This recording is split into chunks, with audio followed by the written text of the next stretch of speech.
Welcome to the May 7th, 2019 Board of Commissioner meetings. Please silence your cell phone, pagers, and other electronic communication devices, and agendas are located in the back on the bookshelves. First, we'll have the moment of silent reflection and the Pledge of Allegiance led by Sheriff Kevin Tome.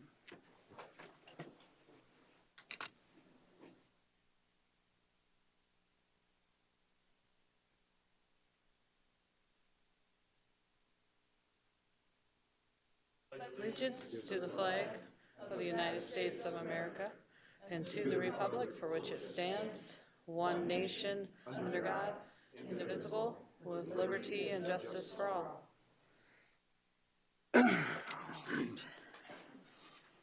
Next, we'll have the review and approval of the agenda. Madam Chair, Commissioner LaCroix. just a reminder of the speaker request forms. Yes, sir. I will read that, or Commissioner LaCroix, would you read that for us on the speaker request? Trying to locate that. He doesn't have it. Okay, the No, I commissioner, sorry, Commissioner LaCroix. The commissioner now utilizes speaker request forms. If you'd like to speak on an item, please complete a speaker request form located in the bookshelves in the back of the chambers and return it to Commission Office Manager, Ms. Holly Henny. She sits to the right of us, located on the lower right-hand side of the dais. All right, thank you for reminding me, Commissioner LaCroix. Now the approval, review and approval of the agenda, please. Move for approval. Moved by LaCroix, second by Drews. Any discussion? All in favor say aye. Aye. All opposed? Motion carries. Next, we'll have the executive proclamation, Pennington County Corrections Week. Sheriff Tome, please. And some guests.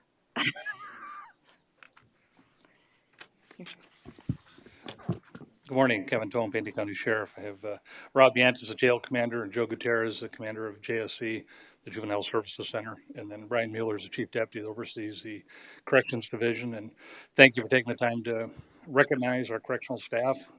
They do a lot of hard work and heavy lifting for the county, day in, day out. Of course, it's 24/7, 365. They do it very professionally, and they treat people with dignity and compassion, but it's not always the easiest clientele to work with in their facilities, but they do it day in, day out, and they do good work. And Rob and Joe are going to introduce the correction staff that are here, and they'll come up and tell you how long they've been working for Pennington County. So, Thank you, Sheriff Tome.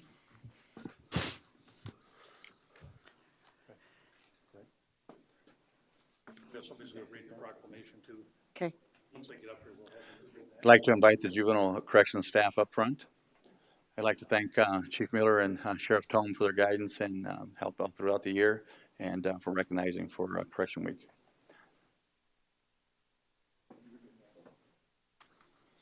Good morning. Again, Commander Gutierrez, 8 years at the Juvenile Services Center, and I'll have each one introduce themselves and tell you their position and their years. I am Correctional Officer Alicia T. Morton. I'm also a FTO at JSC, and I have been working there for 4.5 years. Sergeant Tim Lindblom, and I've been at the Juvenile Services Center for 23 years. Lieutenant Heather Wood, JSC for 22. John Martin. I am a correctional officer and the juvenile home detention officer, and I've been with the county for 9 years. Good morning. My name is Darren Patterson. I've been with the JSC for 18 years. 8 years.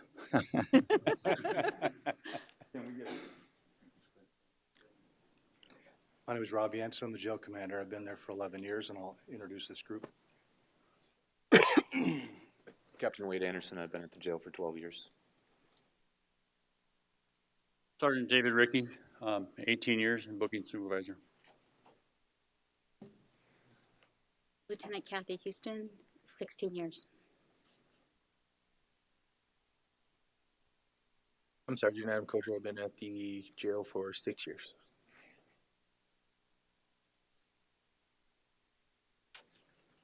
Correctional Officer Tammy Rosser. I've been there for 3.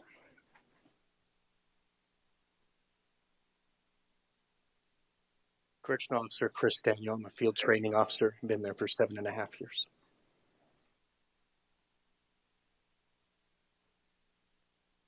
Hello, Jeff Ball, been a sergeant at the jail for 17 years. At this time, I'll have Officer Chris Daniel come and he'll read the proclamation to you.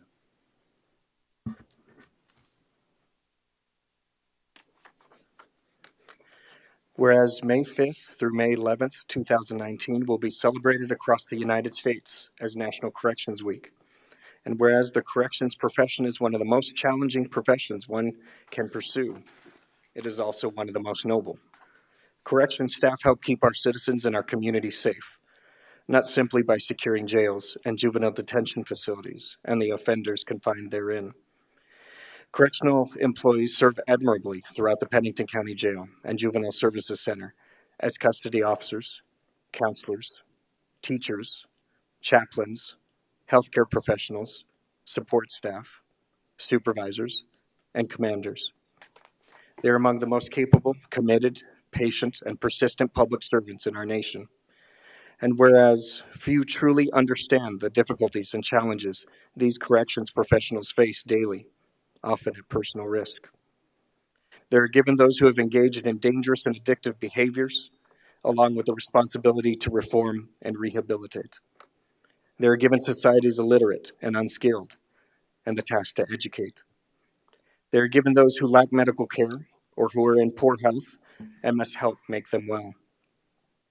They are given the mentally ill and the responsibility to diagnose, treat, and protect. Correction staff are in a position to offer offenders a better example and a new path. These staff do so with limited resources and often with little awareness or acknowledgement from those outside the field of corrections. Yet, correctional employees continue to rise to the challenge time and again. And whereas it is appropriate, we honor the corrections staff in our Pennington County correctional facilities for their invaluable contribution to our society. Now, therefore, we, the Board of County Commissioners, County of Pennington County, South Dakota, do hereby proclaim the week of May 5th through May 11th, 2019 as Pennington County Corrections Week, and encourage the citizens of Pennington County to share in acknowledging the outstanding job the Pennington County Corrections staff perform on a daily basis in serving the entire community.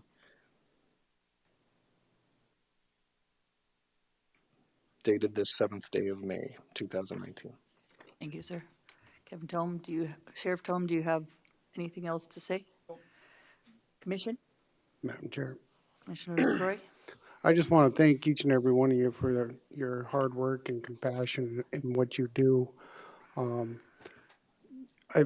remember a report that was aired no more than probably a month or two ago that talked about correctional officers and one in particular, how them sitting down with an individual in a juvenile diversion program changed their life, and having that compassion, and that person moved on and became a better member of the community, and this was a nationwide report that had come out. And so oftentimes we don't see or hear the compassion that you guys give to the people that you work with and how difficult it is at times. But I just want to reiterate, even if it's 1 out of 100 that does make it out and becomes a good member of the community, I'm sure you feel those rewards. It may not be tomorrow, but could be 10, 12, 20 years later.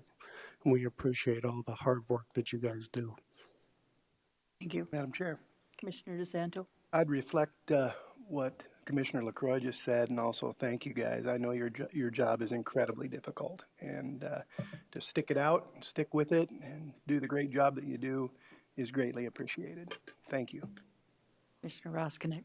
A lot of times we as citizens don't realize how important your job is and how stressful until it impacts us on a personal basis. So I want to take this time to thank every one of you for your dedication and service to Pennington County. Mr. Drews? To keep it short, your work is really appreciated. Thank you. I also appreciate everything you do. Public servant is our job and yours as well, and you guys do it well. You just have a lot of more challenges, I think, that we as commissioners do not see and public do not see. When you visit the jail or you visit JSC, you see all the hard work that you folks do. It's huge. You are the examples for our community and for our people that need you, and you do that every day, and a lot of you have been there a long time. So thank you for your service. We appreciate you. Know that we do, and we're here if you need anything. Thank you, folks. I'd move for approval. Second? Motion to approve and second. All in favor, say aye. Aye. Aye. All opposed? Motion carries.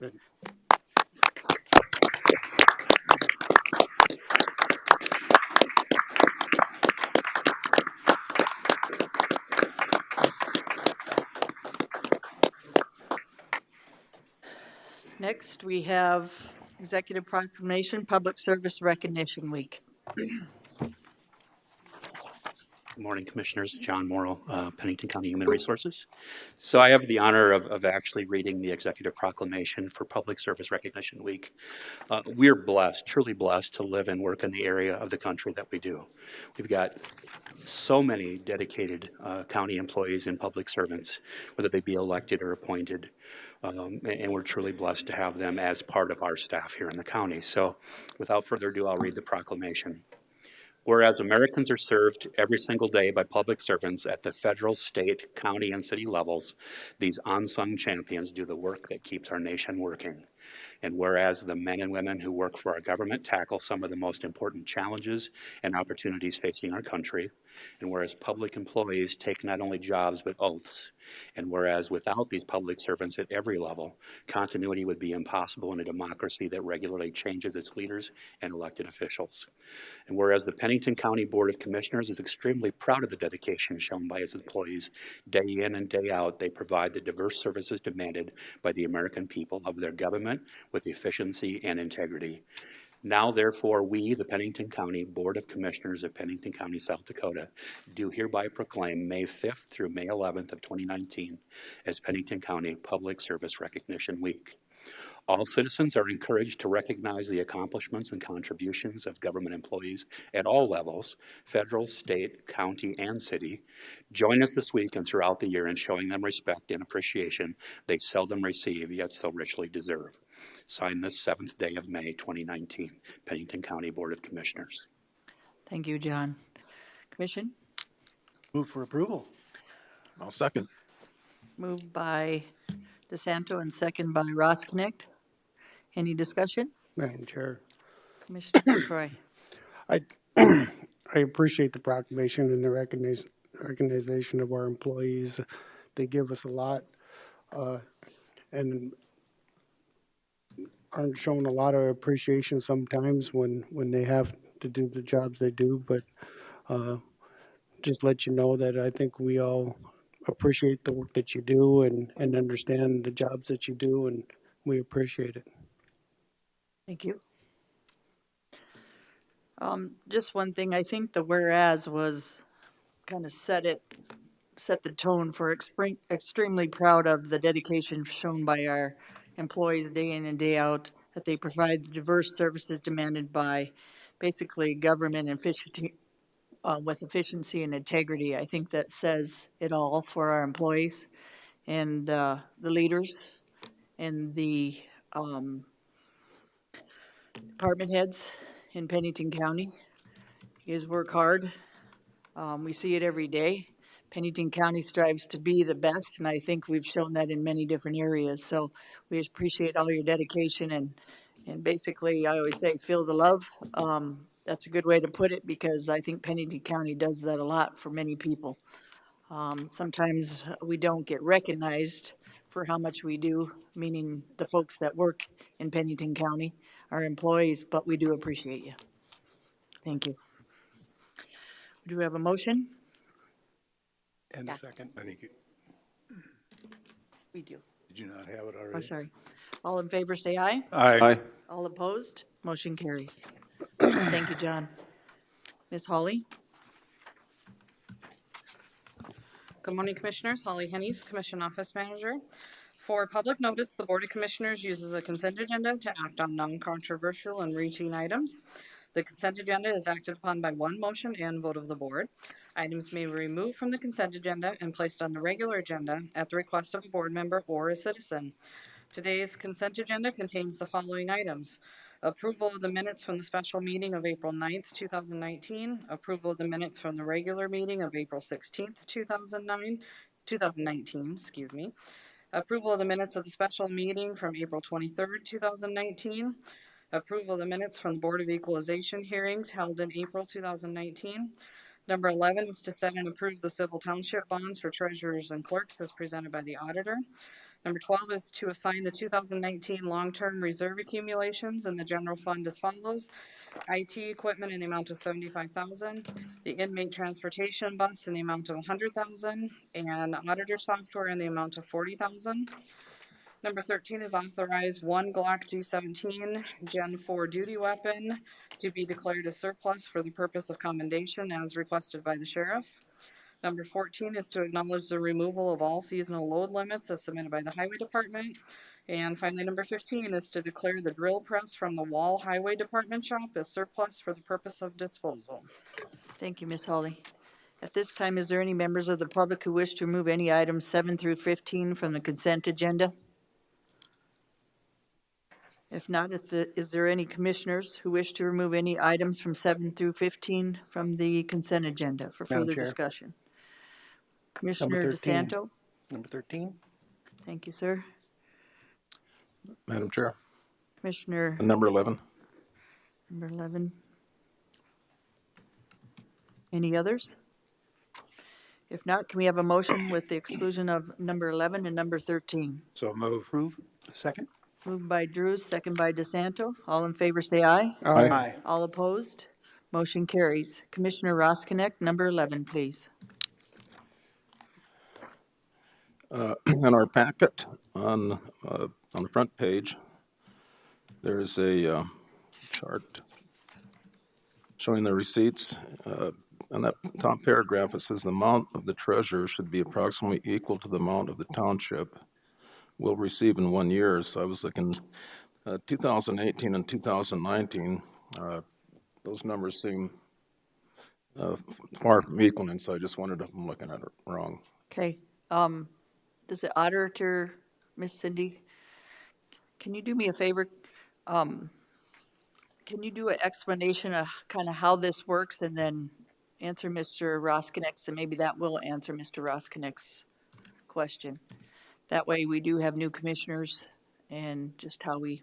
I have to apologize. Lori Wessel is normally the one that gets all of this information, and I did not look and see where the bonds were set. So I would need to defer to her to see where those numbers came from. I believe they send in what their bond amounts are to us, and then she compiles this for you guys. The one I'm looking at, Cindy, for an example, Huron, number 10. Okay. It says the 2019 bond amount is $200,000. The previous year receipts for 2018, $79,795. And so when it says approximately equal, I just wondered if I'm comparing the right two sets of numbers. In looking at that, I would say you are. And maybe they have decided that because of the amount of cash that they have on hand, they want their bond at that higher rate. Yeah, it was just, didn't know if just something that caught my eye, so I thought I'm not going to learn if I don't ask. Gotcha. So basically, does she need to give us an explanation of kind of how this works, or Cindy? Of how this works? They determine their bond. Yes. I know it's just been practiced. They send it in, and I don't know that she questions that when they get it, but we can certainly bring something back and give you a little more information on it. Thank you. I guess I just didn't know how they bonded and how they end up, how a civil township works when they bond with the treasurers, that kind of explanation, but. We can certainly get you more information on that, Thank of you, all of the functions that they have. Thank you, Ms. Mueller. You're welcome. Thank you, Cindy. Any other discussion? Just a quick point on that. I don't think that we have any obligation on that. Right. I think the only thing they have to do is file that with the county auditor annually. Right. Is that correct, Cindy? Yeah. Yes. I just didn't know for new people and some of that myself that I. Right. Yeah, thank you. Do we have a motion for number 11, please? To approve number 11. Moved by DeSanto, Second. second by Roskinick. All in favor, say aye. Aye. All opposed? Motion carries. Number 13, Commissioner DeSanto, please. I would just like to recognize that I think that this is a very nice way to recognize an employee that's been 20 years of law enforcement services, to be able to retire their duty sidearm with them when they retire. And I just I'll read the sheriff's letter. I respectfully request the board declare the following duty handgun as surplus property and allow it to be given to long-serving Corporal Misty Walker. Misty has been a faithful employee for the sheriff's office for over 26 years. And so they'll retire that handgun with her, which is very appropriate in my opinion. Thank you, Commissioner DeSanto. I agree. I would and move for approval. I appreciate it that you wrote that, or you said that. Moved by DeSanto, second by Drews. All in favor, say aye. Aye. All opposed, motion carries. Let's see, we're on regular agenda items 16 through 22. Again, if you need to speak on any of these items, please fill out a speaker request form and hand it to Holly. Let's start with budget supplement hearing, number 17A, Miss Cindy Muller. No, what, 16? 16, sorry, missed. I turned your page, Holly. Sorry. Miss Tracy Anderson, did you want to speak on our budget supplement? Miss Tracy Anderson is from Black Hills Research Advisory Committee members needed, secure rural school funds. She is a district ranger from U.S. Forest Service. Thank you for coming, Miss Tracy. I'll speak in a minute. I'm going to give you guys business cards. Okay, you're fine, Miss Tracy. Nice to meet you, Tracy. Really good to meet you too. Thank you, Tracy. Yeah. Glad I remembered to bring you today. Thank you, ma'am. Thank you. Nice to meet you. You too. Oh, thanks. You're welcome. Good morning. So I'm actually from the Black Hills National Forest. I'm the Hell Canyon District Ranger out of Custer. The Black Hills Resource Advisory position, the designated forest officer position was held by Ruth Esperance, and since she's departed the Black Hills, I inherited this program. So if you have questions, most likely I'm going to say, I don't know, and I will get the answers for you. I'll do as best I can. Really why I showed up today is the Congress finally passed the Resource Advisory Secure Rural School Act again permanently last fall. Well, in the meantime, before they had passed that, our group had expired, as well as the charter. The charter was reapproved by Congress sometime in December, and we're now trying to get our 3-county charter back up and going so we can put them together and have public meetings to spend money that we have acquired from 2017 and 2018. And I believe you guys have already received your Title I funds, is that correct? And I don't know anything about Title I, but I believe you guys know you have money. I'm here to talk about the Title II funds. And so in 2014, just some history for some of you that may not know, 2014, the 3 counties, Lawrence, Pennington County, and Custer all decided to group together and make one resource advisory group. The reason they did that is that a RAC, I'll use the acronym RAC, has to have 15 members through a variety of different organizations in different categories. And it's really difficult for our small counties to get 15 people from each county to do that. And so the counties came together, talked with the Forest Service, and decided to form one resource advisory group of the 3 counties. So what I'm here today is putting a plea in to see if we can get some help from Pennington County to fill some vacant slots that we have. I talked with Kelly Warnke. She's out of the Mystic office on top of the hill. She sent me a list. We have 8 people who had been on the committee that said they were interested, and re-upping their terms, and so what we'll do is if we can get 15 people, we will then submit the packet to the Secretary of Agriculture for approval. If you can imagine, this is not a fast process. So the sooner we can get people to say, yes, they're interested, there's an application process, a background check, and they'll have to go through the FACA, which is free, I don't remember what that acronym is. I'm sorry. It has to do with the Federal Advisory Commission Act, I think. So the categories we're looking for it was in the letter. You got the letter. So there's 3 different categories, A, B, C. We're looking for people in each of the 3 categories. I can tell you which ones are vacant if you would like. Okay. You want me, okay, so in category A, what we're really looking for is organized labor, non-timber forest product harvester groups, developed outdoor recreation, off-highway vehicle users, or commercial recreation activities. Commercial timber industry, though we did have one person inquire that may fit that from, I think, Custer, but again, he hasn't filled out the form. And then in category B, we're looking for regionally or locally recognized environmental organizations, dispersed recreation activities, or nationally or regionally recognized wild horse and burrow interest, wildlife or hunting organizations, or watershed associations. And then in category C, we're looking for American Indian tribes within or adjacent to the area for which the committee is organized. Some of our efforts so far is we did reach out to all the members who had been previously part of the RAC. We did have 8 people respond back saying they were interested, which means we still need 7 to actually have a full committee. We have to have 9 for a quorum. Right now, nobody's been approved, but we have 8 interested people, so we're still 1 short of having at least a quorum. And we're short in some of the categories. So what we did was we then turned around and sent 87 letters out to a number of different groups, peoples, individuals, and then we also sent letters to our 30 recognized tribes that are interested in the Black Hills. So those just went out a few weeks ago, and we're waiting to hear. Hopefully we'll have some kind of response.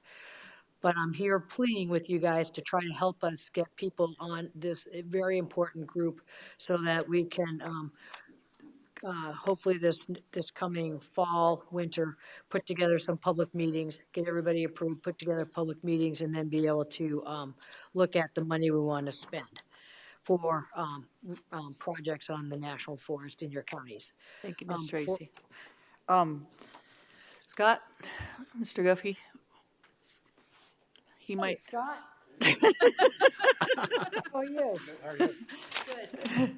I might know him. I think you do just a little bit. Mr. Guffey, maybe you have some suggestions for Ms. Tracy on, you've been doing this a long time and. Great. I guess just one question. Who's on category C? Who do you have for county or local elected office? So right now, well, technically we don't have anybody, but what the interest would be Irvin Berg from Pennington. See, and that's the problem. Last time around, the commissioners kind of punted that, and they just assigned some random citizen to represent the board or the commission. I guess I would strongly urge one of you to maybe serve on that, since it's supposed to be a locally elected office. Commissioner Oskinek, all your district is Forest Service. Or Lloyd, you sit on NFAB, you've gone through the process of getting okay. I can't do it. They can't be Can't on be this. on NFAB? No, that I know. But I'd just be curious how many times they meet and where and when, just so I could see if it would fit into an agenda. This is something I'd really like to get involved with, as I've lived in the forest most of my life, and I've worked with most district offices. And So I did start this off saying I'm kind of new, but this is my take, and Scott may know more about it. So what we would have to do is first get everybody approved through the process. We would then get together, and I believe we'd probably have just a preliminary meeting, but we do have to have public meetings to inform the public that we do have these funds available to be able to be spent, and then give them a chance to propose projects to the RAC. And this is what I went through when I was had just gotten here back in 2016 with Ruth. So we'll have a public meeting. We'll explain the process to the public. We'll hand out applications to them. They will have a certain amount of time to fill out those proposals, get them back to the RAC group. The RAC will then sit and evaluate those proposals, which I wasn't a part of that part. And I don't know if it just went to each one and they reviewed them. So it may be, we're looking at probably at least 2 or 3 meetings is my guess. Is that about what you're thinking? Yeah, in the past, it's been a couple of meetings. You call out for proposals, and then you guys kind of meet you review them as individuals, and you meet as a group, and depending how much funding you have and how much ask, you make some cuts, vote up and down on the projects. Mr. Guffey and Ms. Ann, is that 2 a year? Well, so right now we have money that we have to get spent. We actually have to get under contract by September of 2020. So it may seem like we have a lot of time, but because we have to go through the vetting process with the Secretary's office, and then we also have to publish any kind of meetings in the Federal Register, those are incredibly lengthy processes. So I would say between now and 2020, when we want to have all this money totally obligated and under contract, it would probably be a total of, at the most, 4 meetings is my best guess, Commissioner Rossnack. And how many? Madam Chair. Hold on just a sec, Commissioner. And how many people can be from Pennington County? I don't think that there's a specific number. What we have to have is 15 spread across those different groups. Okay. It would be nice if we could get each county to say, since there's 15, if we could get 5 from each county. And I'm trying to figure out how to say this politically correct. And we would really like to have a diverse group of individuals, ethnic and gender. Okay. Whether we get that or not, right now I'm just hoping for 15. But that's the other thing that I know that the Secretary's office will also be looking at, is to try to make sure we have full representation across our population base. Thank you, Ms. Ann. Commissioner LaCroix, please. Thank you. And thanks, Scott and Tracy, for clarifying some of this. I'd reached out to Ron quite a while ago after our meeting, sent him some information on this type of stuff, because I think you're right. The process needs to go forward faster, because we waited from the Secretary a year. A long time. So I think we need to get things going faster, or to the best of our ability on that. So I can work I with. agree with Scott's part. Right. If we have a commissioner that's willing to step up to it, I can say, like, as Tracy said, 2 or 3, maybe a year. It's not going to be like the National Forest where we're running 4 hours once a month. Right. So, Well, I can work with Mr. Guffey, and maybe we can find 5 people to at least apply. And then, sounds like Commissioner Ross Connect. I'll need some paperwork. I had it, but I'm sure I don't have it anymore. Well, So you give my me some. understanding in talking to Kelly this morning as I was driving in, I think the briefing paper we sent had a link to it. And if it doesn't, if you would get a hold of Kelly Warnke, she's up at the Mystic office. Her number's on the back of the letter, the briefing paper I gave you. If you could call Kelly or send her an email, she will send you the application. Better yet, I can just stop there on the way home. There you go. just to follow up, Madam Chair. Commissioner LaCroix. I think the way we did it with me is if you're interested, we put it on the agenda and the commission gives a recommendation, and that gets set in with the secretary when you do your paperwork, Ron. That's how we did the Sounds last good. one. And then, Mr. Guffey, if you could bring forward some names that are applying to, and that would be nice. So I think we're good to go. Thank you for helping us. And Ms. Tracy, did you have anything else? Well, I just want to let you know that Pennington County right now does have quite a few people who expressed interest that replied back to Kelly. Ken, do you know how to pronounce his name? Ken Adele. James Glines, Stan Tillish, is he on the NFAB? Skip Tillish, he lives out. Miss Tracy, you can work with Scott and then he can bring that forward, Miss Tracy. Okay. So do you need to know your amounts of money? Would you like to know that number? I'm sure you guys might. Sure, Miss Tracy. So for Pennington County, the 2017 amount of money that's set aside for Title II funds is $39,015.86. Okay. And then for 2018, they just came out, I think, a few weeks ago, is $37,256.61. However, the total amount, again, it has to do with as we're working as a RAC. So the totals for all 5 counties, and 2 of them don't contribute any money, but we count them anyway, is for 17 funds, it's $104,466.83. And then for 2018, it's $97,890.09. So it's not a small amount of money that we'll want to make sure we can get put under projects. And the question I did ask Kelly, because she worked with Ruth, is what happens if we don't get it obligated? I think it goes back to the Treasury. So I really would plead with you guys to try to help us get people. I'd rather have it stay here. Miss Tracy, I have full confidence that Mr. Guffey will get that done for you. And we've benefited from those funds Right. in the past, noxious weed projects or pine beetle projects, so we'll definitely be applying for those funds. Mr. Guffey can help you with those categories because he has many people that have interests that have helped him in the past. Yep. That would be beneficial to your committee. All right, well, thank you, and thank you for your time today. Thank you, ma'am. Thank you. Okay.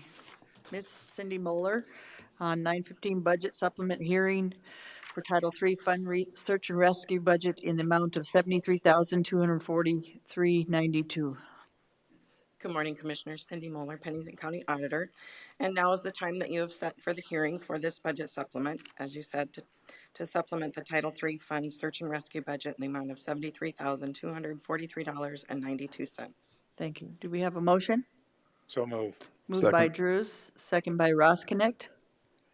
All in favor say aye. Aye. All opposed? Motion carries. Thank you, Commissioners. Mr. Tome, did you want to speak? I apologize. Nope, you're just coming next. Okay. Next is Sheriff Tome, bid award recommendation. Morning again, Kevin Tong, Pennington County Sheriff. We opened bids per your previous approved process, and you have a motion there to award the braising pans. And the motion, I won't read the motion on there again, but for $34,312. So Any we went and questions? sent them out to bid, and that's what we'll come back with. So Sorry, sir. Any discussion or motion, please? So moved to approve $34,312.16. Moved by DeSanto, Second. second by Drews. Any discussion? Madam Chair, Commissioner LaCroy. Kevin, what was the specifications that the lowest bidder didn't meet?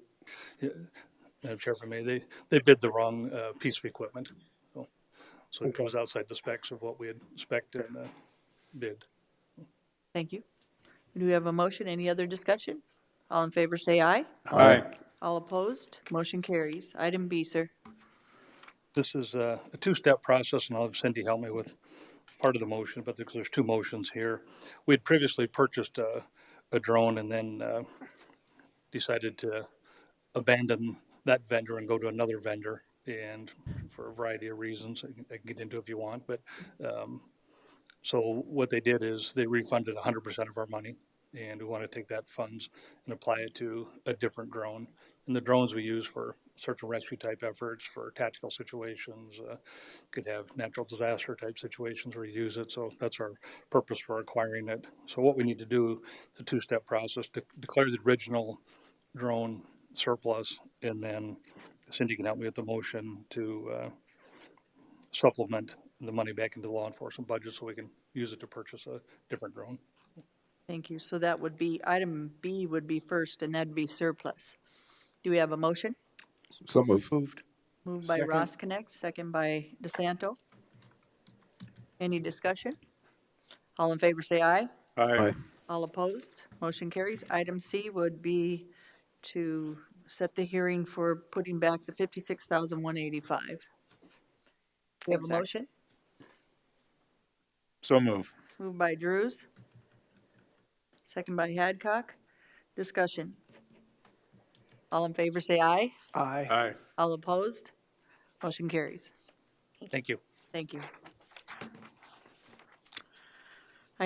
19 is Mark Bargo, please. Request to change truancy part-time benefited position to full-time benefited position. Discussion, please.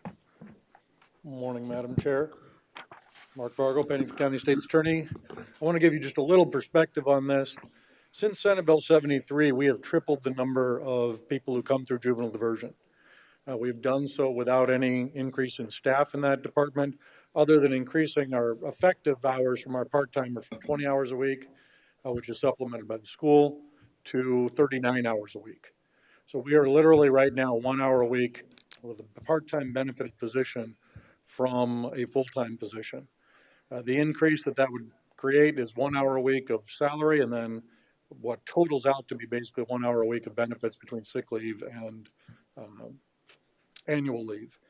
We have moved in the last year, we are up 24% over last year's numbers for juvenile diversion cases that are not truancy related, and we're up 28% on on truancy cases, approximately just under 60% of which end up in diversion. So our diversion programs, and I've had a chance to talk to you about them before, but our juvenile diversion is not only the most successful in the state in terms of the number of kids that we're diverting, but also the most successful in the state in terms of the percentage of kids that we take through that are successful. And that's by the metric of completing the program requirements. Juvenile cases are hard to track recidivism, so I'm not talking about that. But what I would like is even for this year, we do have a person leaving, our truancy person, after, she's been here since I've been here. So Nicole is moving on. Her husband has found work elsewhere. So they're moving, and we were able to find someone. I actually got to call Joe in the labor delivery room, as it turns out. Baby Evelyn had just been born, and his wife said to go ahead and accept the job. But knowing that the numbers here are such that we have really been kind of behind in terms of the devotion of man hours to this, I'm asking you to give me what effectively comes out to 2 hours a week of salary to turn this from a part-time benefited position to a full-time benefited position. And Kim Morshing from Juvenile Diversion's here if you have any specific questions. Mr. Vargo, just a question. We're doing budget here in about a month. Is there any hurry for us to do it now? There is, because in part, I think it's only appropriate if this gentleman who's coming on board, Joe Moore, who we've already hired for that spot, he's going to be working 39 hours a week. I think it's only appropriate that we move him to full-time so that he gets full benefits out of it. And I think that that's an appropriate recognition. And just the fact that we're replacing someone right now, it seemed the appropriate time to come to the board and make that adjustment. And your funding source is? We will be able to absorb this. As I said, it's only 2 hours a week of effective pay.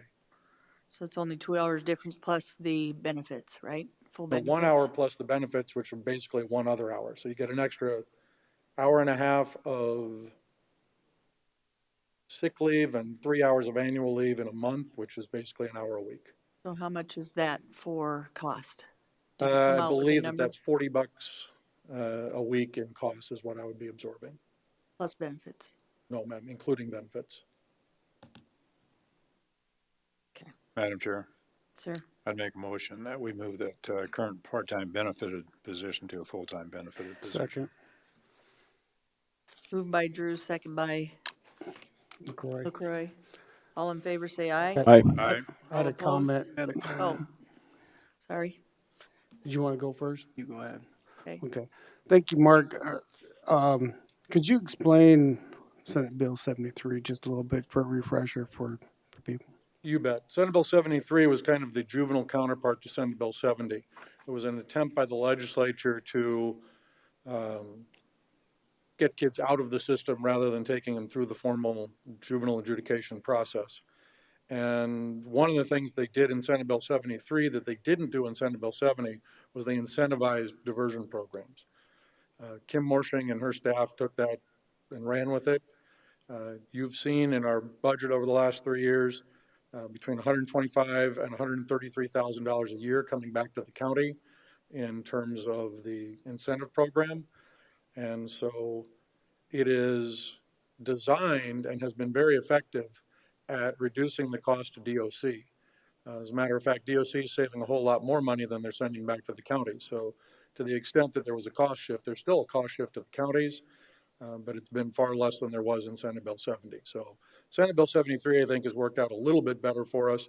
There were some attempts to get some things changed on it this year, but the bottom line is it is a mechanism to keep kids out of home placements at the very highest end, and then to incentivize and sponsor diversion at the lower end. And that's what we're Thank you. looking at in juvenile diversion. With a follow-up, the reason why I ask is because I was a part of the Strength and Families Task Force many years ago, and that was one of the things that we identified in the community was truancy. And there were several, back then, some things that changed where the dropout age, if I remember right, there was a big thing, and then holding parents accountable and so forth. So I attended a lot of meetings with parents and some upset people with the truancy, but some good things that came out from back then was, well, this diversion now eventually, but back then some of the things that they were working on were they're having officers actually keep track of kids and going to their houses and checking on them type things. So there was a lot of work. A lot of work's been in this area for a lot of years, and so I think the numbers that you just presented are very good. That we're getting some results out of it and getting some money back, and I appreciate that. And thankfully, the legislature did, in fact, end the sunset clause. So this incentive program was meant to help people start diversion programs, and then it had a sunset. They got rid of that this year. So we anticipate still getting the incentives moving forward. I think they recognize that it's not just setting them up. There are per kid costs that were involved here. And that's sort of my point, is that there are per kid investments that we have to make. The reason our diversion program is so much better, I think, than some of the others around the state, the attention we're paying and the individual attention that we're able to give to kids. Commissioner DeSanto. Madam Chair, I just think that in light of the fact that truancy cases are up 36.15%, juvenile diversion cases are up 33%, and edging up further and further in 2019 and probably 2020. And I'd like to speak on what these causes are, but I'm not going to. But anyhow, I think in light of that, I believe that this increase is appropriate. Thank you. I was on SB 73, the committee, and for one, I wasn't impressed with the state. The state had most of their state people on this committee and one county person, except for one of our state's attorneys. So I seen most of the money at a $9 million that year go to state. They gave us some for the counties, but very misrepresented on that committee for funding. Number two, Pennington County, if you're in, and Lloyd said it best, in the JSC area, we do huge amounts of diversion, and we are leading in the state, and it's amazing. But then again, where's most of the money going? So on that committee, I was not impressed with the leader of that committee and how that committee was set up. Because again, if you're leading through the state and you are going to other areas, not even our state, as I hear some of the other states are following suit, we're amazing in Pennington County for what we've done.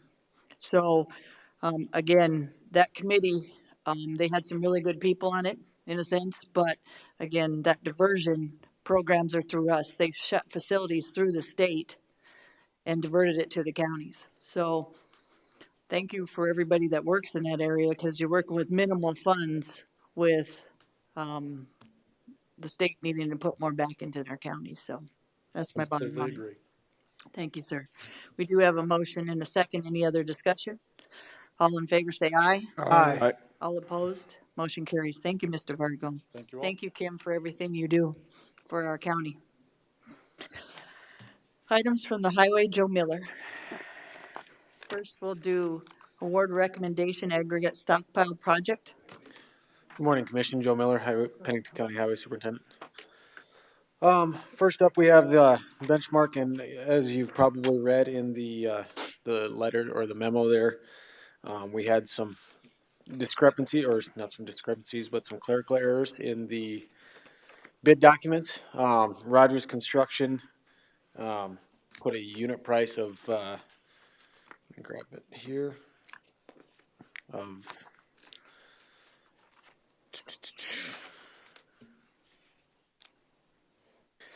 3,000 per square yard of soil placement, and then seeding pounds of unit price of 500. It's clearly a clerical error, so we'd ask though. So that's the first part of it, I guess. Second part of it, in South Dakota law, there is and I believe that is attached as well, there's a preference given to in-state contractors. South Dakota matches the state in which the contractor comes from, which is 5% for the timberline services, which comes out of Wyoming, which would then allow us to award the bid for the aggregate to Rogers Construction had they bid under, I think it's 176,000 and change. Talking to Jay, our state's attorney here, or deputy state's attorney, there is some case law on that, and the technicalities has been waived in the past. Maybe I'll let Jay speak to that if you guys want to know some more information on that. But it would be Highway's recommendation, if you are willing to waive that technicality of the unit price, to award that contract to Rogers Construction. Do we have a motion or discussion, please? I'll move to make that we award the bid to Rogers Construction out of Sturgis, South Dakota for $169,300. Second. $169,300. Moved by Ross Connect, second by DeSanto. Any discussion? All in favor, say aye. Aye. All opposed?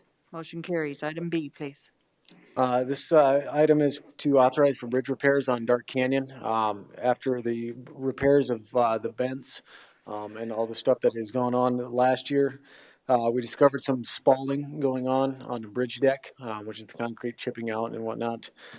We just request to go to bid to repair this. Approximation for that. Let me get to it. About $90,000 going off a bid that we did back in 2017. Would be about $90,000 to fix what's going on all three bridges. Thank you. Do we have a motion or discussion?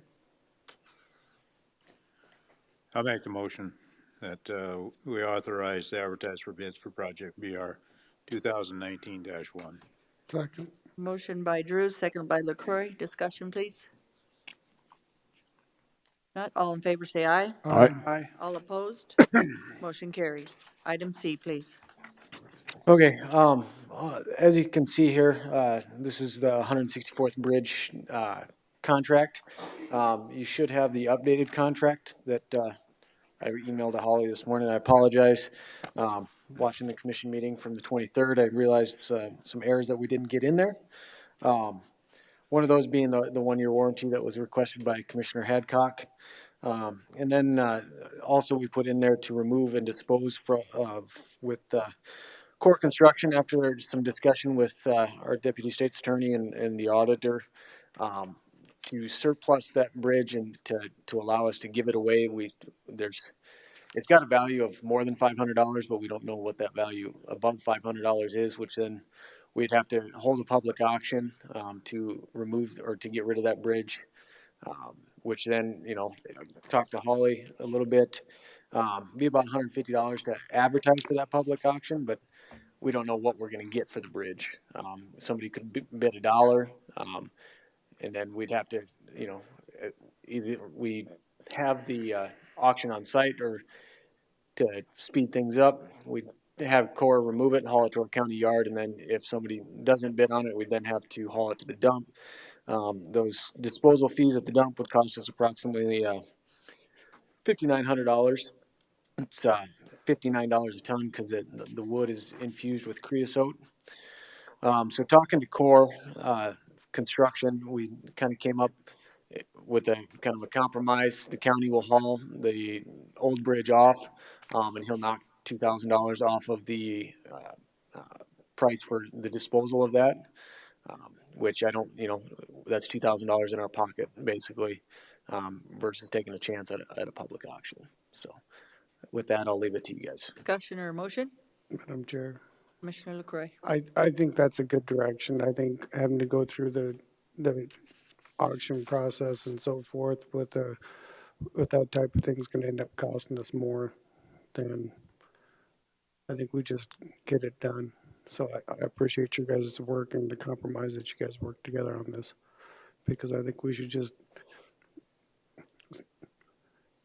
have them dismantle it and haul it away, take the 2,000 in savings and get this thing going. Discussion? Commissioner Roskinek. I'll make the motion that we approve the 157,520 and the 12,000 for the bridge removal. Okay. That'd be motion by Roskinek. Second, please. Second. Second by LaCroy. Any other discussion? All in favor, say aye. Aye. Aye. All opposed? Motion carries.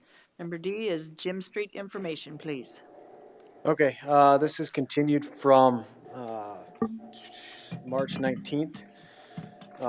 Basically, this is at the request of Commissioner DeSanto. We kind of looked into this and turning it into a county, putting it on the county system.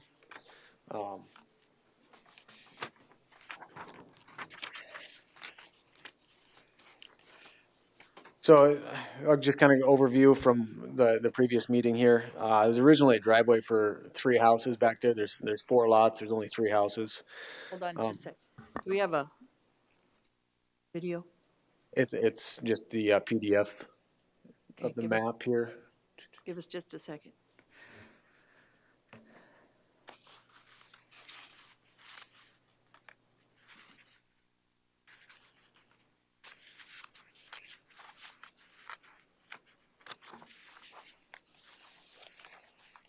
It's just a PDF of the Yeah, map it's we the already PDF have. of the map that's in your packet there. Okay, I just didn't know for the public's sake too, but we can't pull it up. It doesn't look like, so. Sorry, Joe. Yeah, that's fine. It's 365 feet long and 26 foot wide. The average daily traffic count in 2017 was 35 cars a day, which that was in your packet as well. We did an updated ADT after the commission meeting at the in March. It was it's now 40 cars per day, so it hasn't gone up a whole lot. Jim Street was, like I said, originally a dead-end street. It was pretty much a driveway. Orchard Meadows, a development on the west side of Jim Street there, needed a second form of egress for the houses that are going back there. So the city then developed that portion and punched that through to Pioneer Street, which is another county road.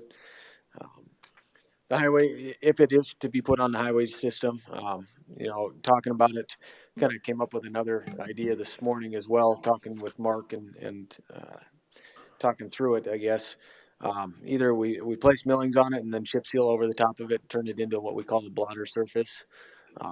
Or another option that we kind of came up with this morning would be to put it on the secondary system and put it as a no maintenance road, which would allow us to go in there and maintain it as needed, once or twice a year. Again, with as short as it is, we'd probably spend a lot of time maintaining it just because there's no way to kind of carry that gravel out. You got hard surfaces on either side, so it's a pretty difficult short stretch to maintain. And then some things that would need to be addressed, and we met with Commissioner DeSanto out last Thursday, so I appreciate his help with that. There's some bushes on private property on the north side of the road that would need to be removed for sight distance coming on to Pioneer. And then the driveway on the south side of Jim Street, right now they can exit onto Jim Street and onto Pioneer. We would need to get that, so basically kind of either extend their fence or make it to where their driveway comes out onto Jim Street, and then they have to go onto Pioneer Street. And then also, there would be there's a need for a stop sign there as well, to stop traffic coming onto Pioneer. With that, I'll hand it to Commissioner DeSanto. So this road here has been, seen some increased use, and it's getting torn up. People are, in order to avoid the potholes, are actually driving into property owners' yards, and creating problems in that area. So I feel that the best avenue to take care of this is to get it on the county system. And I like this idea you came up with this morning, the no maintenance road. I'll be talking to the two homeowners on the north side of the street, or I guess it might be a west side of the street. No. Isn't it?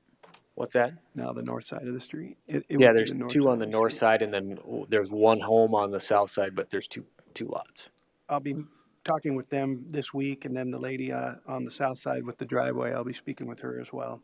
So my guess is that they're not, the people on the north side are the ones that actually came to me about this. Your peoples they here? Your peoples are here. South side. Oh. Both sides. All right. We do have speaker requests too, DeSanto. So I'm going to be coming out and meeting with you guys and talking to you about the removal of the bushes and putting in the stop sign, whether or not you want that's agreeable to you or not. Because if we can't get that done, then we won't be able to do anything with the road. So it'll be up to you guys whether or not you want to cooperate in that area, and if you want the road chip sealed and taken care of. So I can meet with you guys either after the meeting today or give you a call if you can leave your numbers for me so that I can give you a call and set up a time to get together and talk to you. Thank you. Hold on just a sec. Commissioner, I'm going to have them come up if that's okay. Sure. And speak, sir. First, we have Francis Toscana.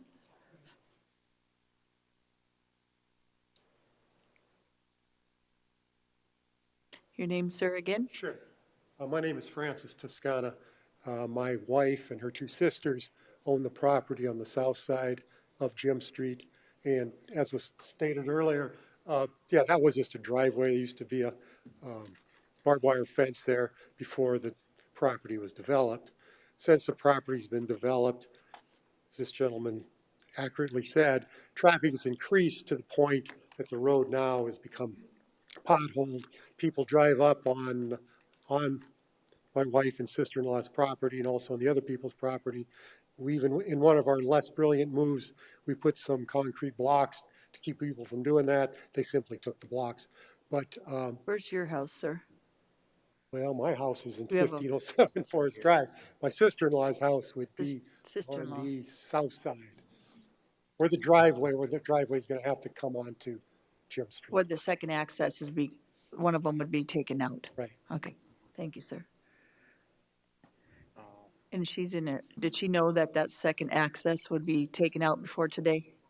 Not before today, no. Okay. Anyway, I just, I talked to the city about it because the city starts, of course, at the development. They, strongly said they won't do anything because it's not in the city limits. County has been much more friendly. At least you guys will speak to us.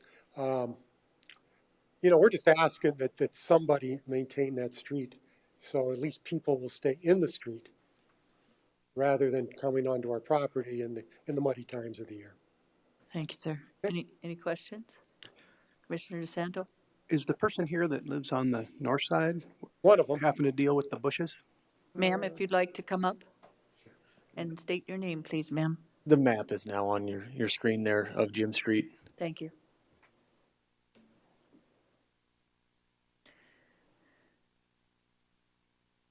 My name is Georgia Walker.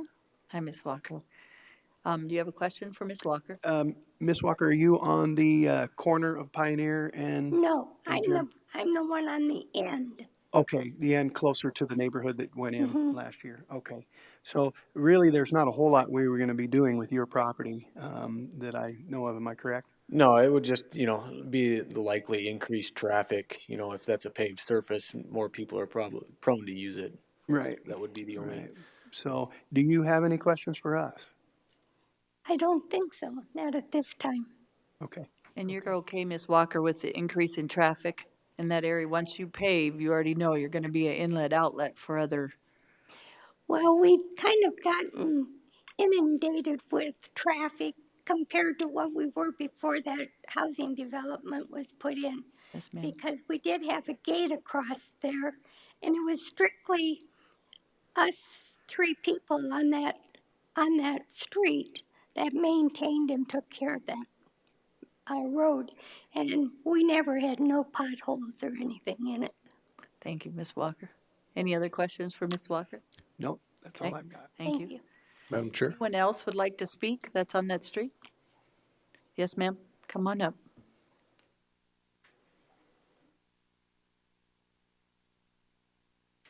Good morning. I'm Kathy Toscana, married to Francis Toscana. Good morning. One of the big changes with that difference in traffic that's not been addressed, there was never trucks like semis. The school buses now come on it, all the delivery trucks come on it, so it's much heavier vehicles than there were. And that's a huge change. The person with the bushes, he works full-time, and so he's not able to be here. Those bushes have always been an issue for anybody driving there. You're totally blinded by them, so they really need to come out anyway. Yes, ma'am. Just another point of fact, off of Gem Street, over in the development, they have placed a stoplight on the highway. So that has also encouraged people, you can make a left-hand turn off that stoplight, where you couldn't, it's really, really hard now with the increased traffic going out to Rapid Valley to make a left-hand turn off of Pioneer itself. So now people are using Gem Street to get over to that access to that stoplight to make that left-hand turn on that busy highway. So I'm sure that the counter, they left it there for a while, but I really don't feel like it's giving a true idea of the traffic pattern that's now happening with that property. So, Ms. Toscana, I believe that you're going to, once you pave it, it's going to be more traffic, probably double that traffic that you have now because it's going to be paved. We don't mind the increase in traffic as long as the road itself is maintained so that people aren't driving onto our property. Okay, and do you have some information, Joe, on just doing the road? There's going to have to be some gutter or some drainage and some stuff done on that road as well, right? To get that to a county, and we discussed that with Commissioner DeSanto, to get it to meet Ordinance 14, the minimum standards for a county road. Yes, there would need to be drainage put in there. I don't recall off the top of my head what the drainage requirements are, but it's a 20-foot minimum wide road. And then, Mark could probably talk a little bit more on what the specifics are. I can't remember off the top of my head, but I would like to point out we had traffic counts done in 2017, May of 2017, and that's traffic light, which are the old counts that we have. That traffic light was constructed sometime in 2018. So the traffic didn't really increase a whole lot once that traffic light was put in. Okay. And we talked also, Joe, about that we could possibly build that road without adhering to Ordinance 14, or? Correct. That would be your guys' decision, right? So if that's what you guys wish, that's what we could do, yes. I don't know that it sets a very good example for the county to go build a road that's not to their own ordinance, I guess. Okay. So there is an option of just chip sealing it and not putting in the drainage. So we would have to discuss whether or not we want to move forward with the drainage. The drainage is going to be, we were looking at what for the road, 40 to 60,000 to do the road? Yeah. Without the drainage. without the drainage, we're talking, to put recycled asphalt and chip seal over the top of it, about $13,000. And then we chip seal it every 6 years at a cost of about $335 a year. Whereas if we just put it on the road or on the system and maintain it as a gravel surface, you're maintaining it once per month. It takes probably 2-3 hours to maintain, or about probably 2 hours, I would say, to get that totally healed back up, or even at an hour, you're looking at $250 once per month. That's about $3,000 a year. Mhm. Plus, you'd have to re-gravel it. There's not a whole lot of gravel that goes onto it, but most your money's going to be spent in maintaining it. But the difference between if we do not put in the drainage or we do put in the drainage is about $35,000. Yes. Thank you. Once you chip seal that or put a hard surface, your drainage is gonna be a lot different. That's the only problem with doing that. But I think what needs to happen first is, Commissioner DeSanto to follow through. I think that, at this point I had met, remember with the meeting we had set up and you had missed that meeting and I was there, was when discussing with the highway that there needs to be a meeting from you to make sure the bushes, the driveway, Right. the drainage, anything we do in that area, that these folks understand all that's going to entail. And then, get some kind of cost that's gonna come back to the commission when you're ready with, those, the public meeting or the neighbor meeting that, needs to be done before we move forward. Gotcha. Madam Chair, Yes, sir. can I ask Joe a couple questions? Commissioner Roskinick. Joe, what's the length involved there on Jim Street, the length? It's 325 feet. And is that a right-of-way or an easement? It's right of way. And what's the width of the right-of-way? 40 foot. 40 foot? Yes. So, if I understand that right, the county owns that 40 foot, or It's a some public entity owns that 40 foot. public access. It's Right. public right of way. And I've been pricing recycled asphalt, and I can buy it for $13.25 a ton. So, I mean, I'm just speaking for myself, but I would think the recycled asphalt without the drainage, when we get to that point, might be the way to go instead of getting curb and gutter and We getting already too have. expensive. But if we decide to do something with Jim Street, which I think is a good decision, I think we take baby steps and put recycled asphalt on there and see how that works out. And we already have we have a stockpile of recycled asphalt in our yard, so we wouldn't even have to buy that at this point. And that was the plan, once we had, the public meeting and made sure the neighbors were all on board, that's where we're moving forward to, so. Madam Chair. Commissioner LaCroy. Well, thanks for bringing that information forward, but I think from what I'm hearing, that sounds like we need to move forward with some numbers and get some options and talk about the bushes and so forth, because I personally, from looking at the view of it, the development's gonna grow over there. And so we're gonna get more traffic, and it's considered a donut hole, the discussion of city property, county. I'm sure you guys have probably heard that before, but whose responsibility is for it? So that's something that maybe in the future, either the city takes over or something. But I think the minimum what needs to be done is who's going to be responsible in getting those roads forward. So, and I'd like to see that done, because this isn't going to go away. So It's not. So do we have a motion to continue for Mr. DeSanto? How long do you think that would take? 2 weeks. 2 weeks? Motion to continue What's 2 weeks from now? Anybody? It's the 21st is the next meeting. until the 21st. May the May 21st? Meeting. And then what will come back would be, you would check on the 4 things, the bushes, the driveway that was going to be removed. Right. Make sure everybody knew the increase in traffic, that there would be a stop sign there, and then the cost. You would work with Joe. Okay. Okay? Madam Chair. Sir? Ms. Toscana. is there a second? Oh, is there Sorry. a second? Who was the Do we have a first? second? Roskinek made the motion. Ross Connect making I'll the second. motion. And second by DeSanto. Thank you.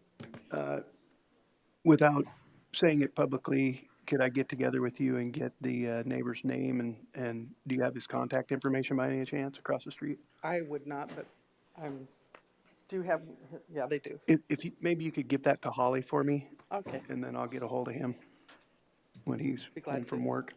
Thank you for coming today and discussing this with us so we can move forward. Thank you. Thank you. We do have Thanks, a, Kathy. we do have a motion and a second. All in favor, say aye. Aye. All opposed, motion carries.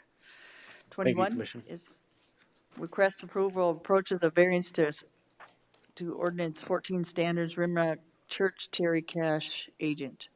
Joe? You first, and then we'll have Terry. Okay. I'll actually bring Mark up to discuss on this. He's kind of done most of the research and whatnot on it and has been conversing with Terry Cash. Okay, Mark, if you could kind of explain and what's your position and how that works for the county having changes on this. Pennington County Highway, Mark Schock. What was the question? I'm sorry, Just an explanation of what you think about the approaches and the variance for the ordinance 14 standards for permitting of existing additional approaches. Okay, some history here. The Rimrock Church up at Johnson Siding is planning to asphalt their front parking lot and the parking lot immediately behind their building. Presently, there are 6 approaches to this building. Can we go on just? It's not feeding. They're doing it from in Okay. there. 3 approaches are on Highway 44. 3 approaches are on Norris Peak Road. As you see in the aerial photo here, we have existing approach S is to the front parking lot of the church. Existing approach N is the rear of the building, and then farther north, which is not on this photo, there's an additional approach. I believe that was in your packet, the 3rd approach. The ordinance 14 states that 1 approach per residence. The question is a church a residence? I believe there is a house on this property, but state statute says all approaches to properties will be addressed or approved by the governing road authority. And in this case, that's Pennington County on Norris Peak Road, state DOT on Highway 44. As far as I know, none of these approaches were previously approved. I could be mistaken on the Highway 44 DOT ones, but none of the 3 approaches on Norris Peak have been permitted through Pennington County. So now is the time to correct that. In approach criteria or recommendations for safety, we have some concerns. Here, the DOT also did too. They are recommending removing 1 approach on Highway 44, the one that is closest to Norris Peak Road, because of corner clearance recommendations. Corner clearance recommendations in the South Dakota DOT Road Design Manual would recommend a 175-foot clearance between your corner there on the 25-mile-an-hour Norris Peak Road and 280-foot in the 45-mile-an-hour Highway 44. So in essence, these 2 approaches that are right on the corner of Highway 44 do not meet any safety design standards under DOT criteria. Can I ask you a question? Isn't with the 14 standards, isn't there supposed to be culverts or something put in on these roads, by these approaches? No, that depends on the drainage. Norris Peak is not built to an ordinance 14 standard either. So in the area where the existing approach S is located, there is virtually no ditch. So a culvert there is probably not needed. The two other approaches on Norris Peak Road, existing approach N, and then the farthest one north next to the creek, they do have culverts in them. Okay. Thank you. Discussion?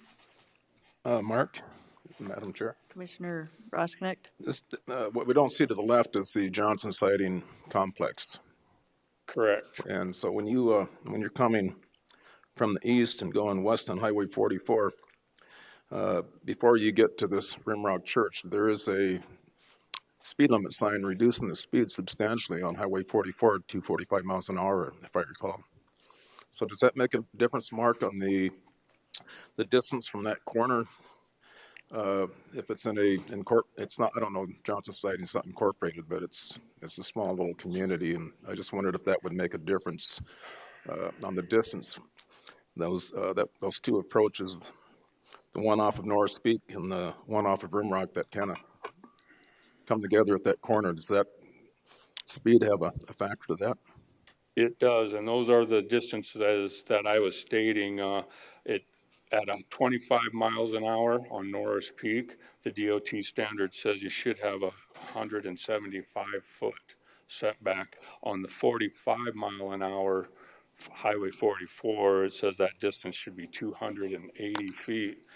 And the problem is, some lots cannot meet that distance, that standard. They're not that wide. So this is a recommendation, under DOT design, that can't be met in all cases.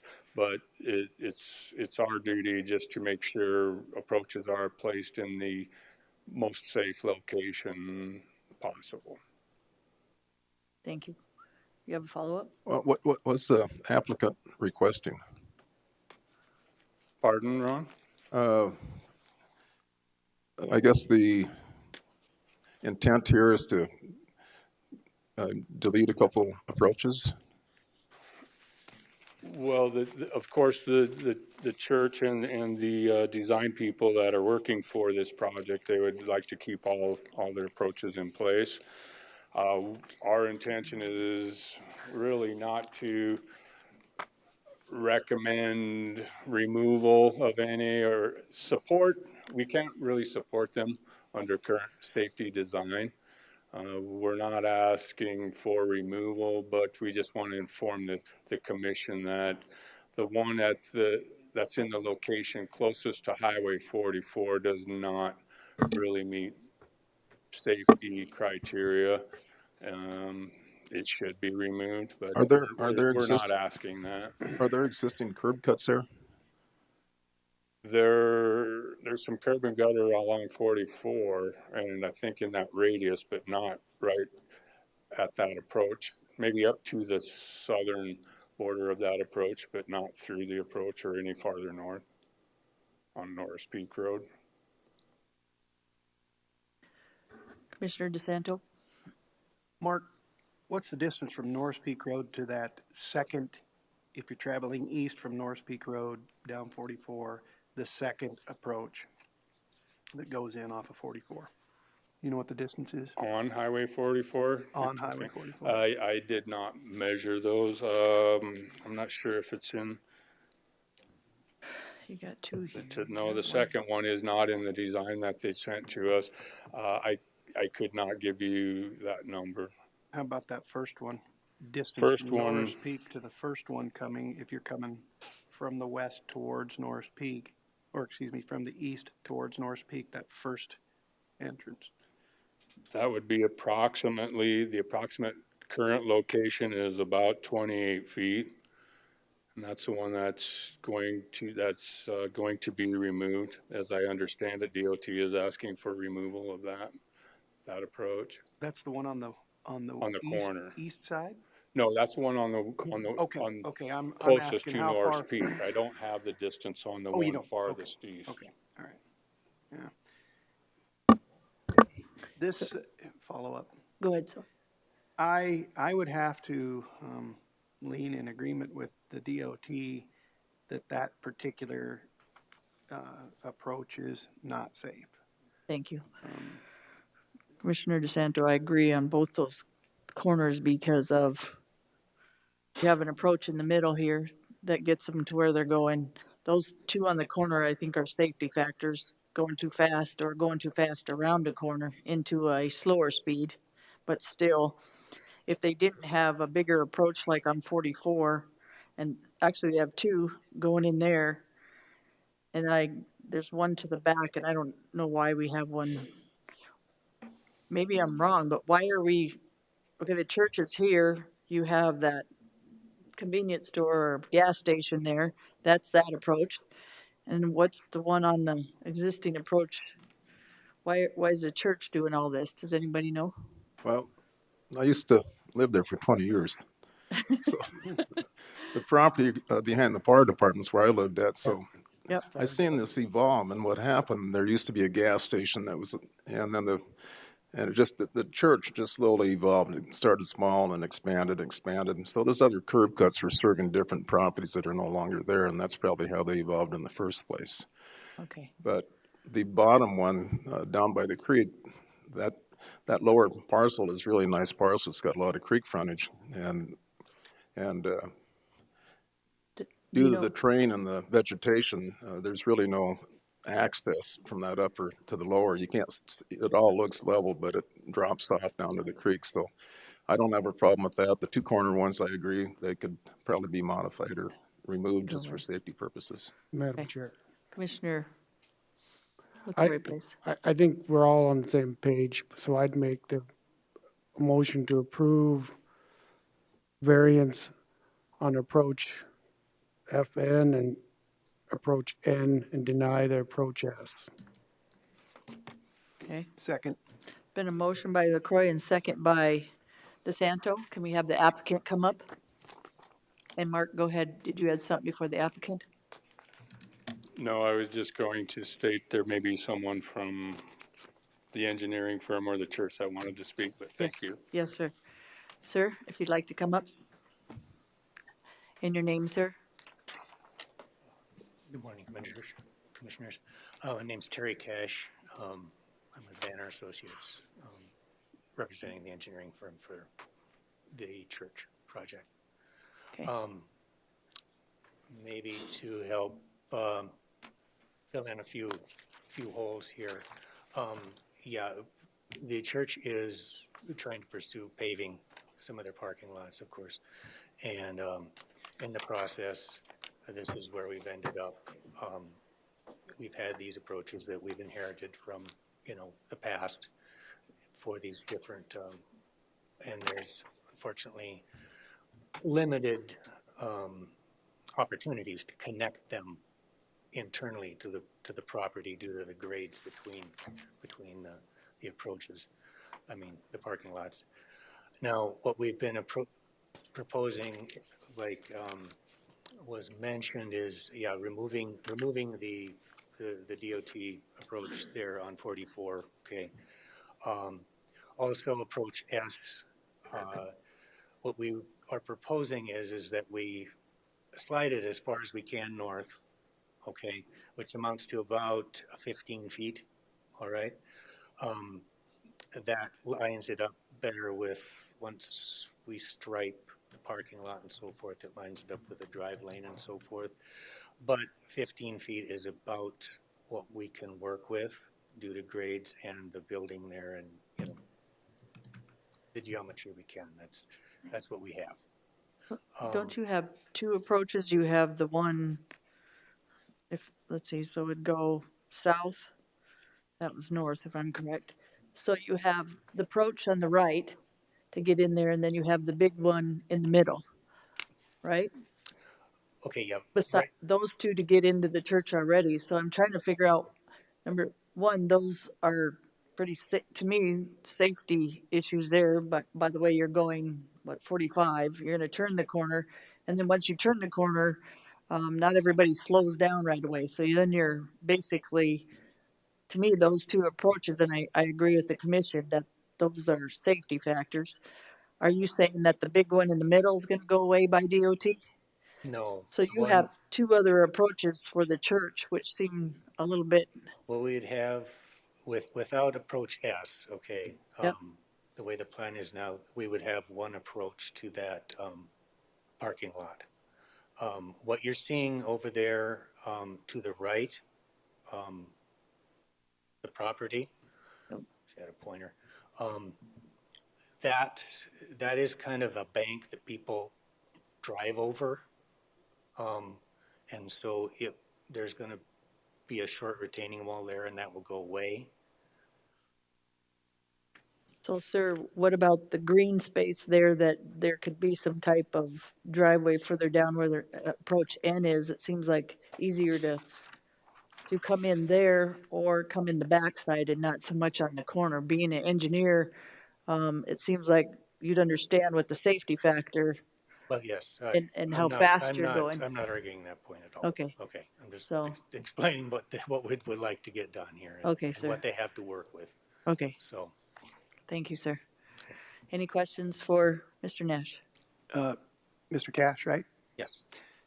Is it possible if we get where it points to existing approach S and then around the corner on 44, we get rid of those two, would it be possible if you use existing approach N and run open up that green area to the left of that garage closer to Norris Peak Road so that you can have people coming in that back way and coming around to the front of the parking lot? The right of way as well as the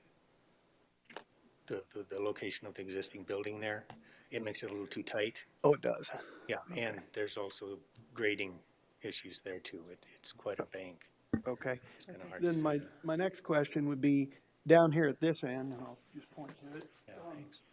Can you get into your lot this way? It is used to get in, it's actually mostly used to get into the north part of the property. Okay. It's not used a lot, okay? It's a shared approach with that neighboring property, so.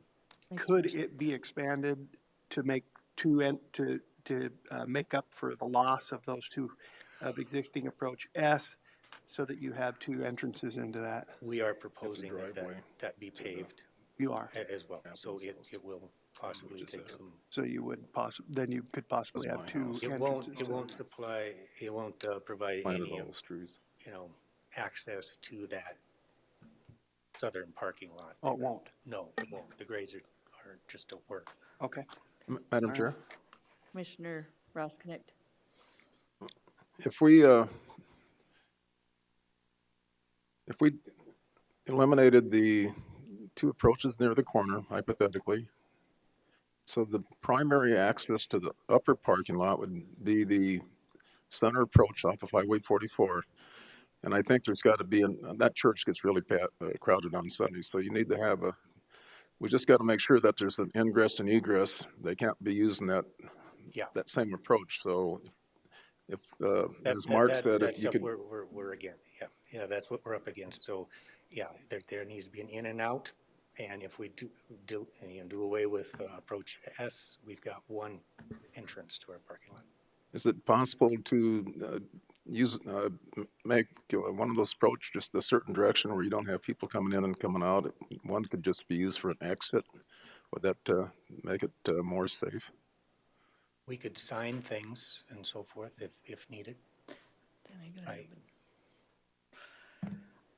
I agree with Commissioner DeSanto. I think you should open up that first one and the one he pointed to and make that part of the second approach, because they're going to need two approaches. Madam Chair.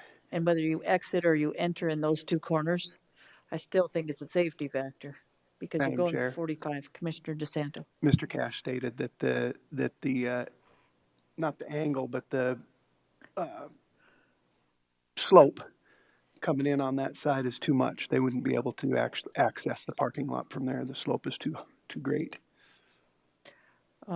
So they can't do that. Well, it's being mean that it's been done before, and you do have somebody else that uses that, he said, to get to their property. So, But not to get to the parking lot. Right. This is, if I'm correct me if I'm wrong, this looks flat, but it's actually a slope down. Actually, a slope up. Or slope. Yeah, slope it's up. a pretty major slope. There's 4 feet of elevation difference between that Okay. and That's a pretty big church for not being able to expand and not to think about that. They needed to expand that area over there for ingress or egress anyway, or take it from the side. So if you have that many people attending, which is awesome,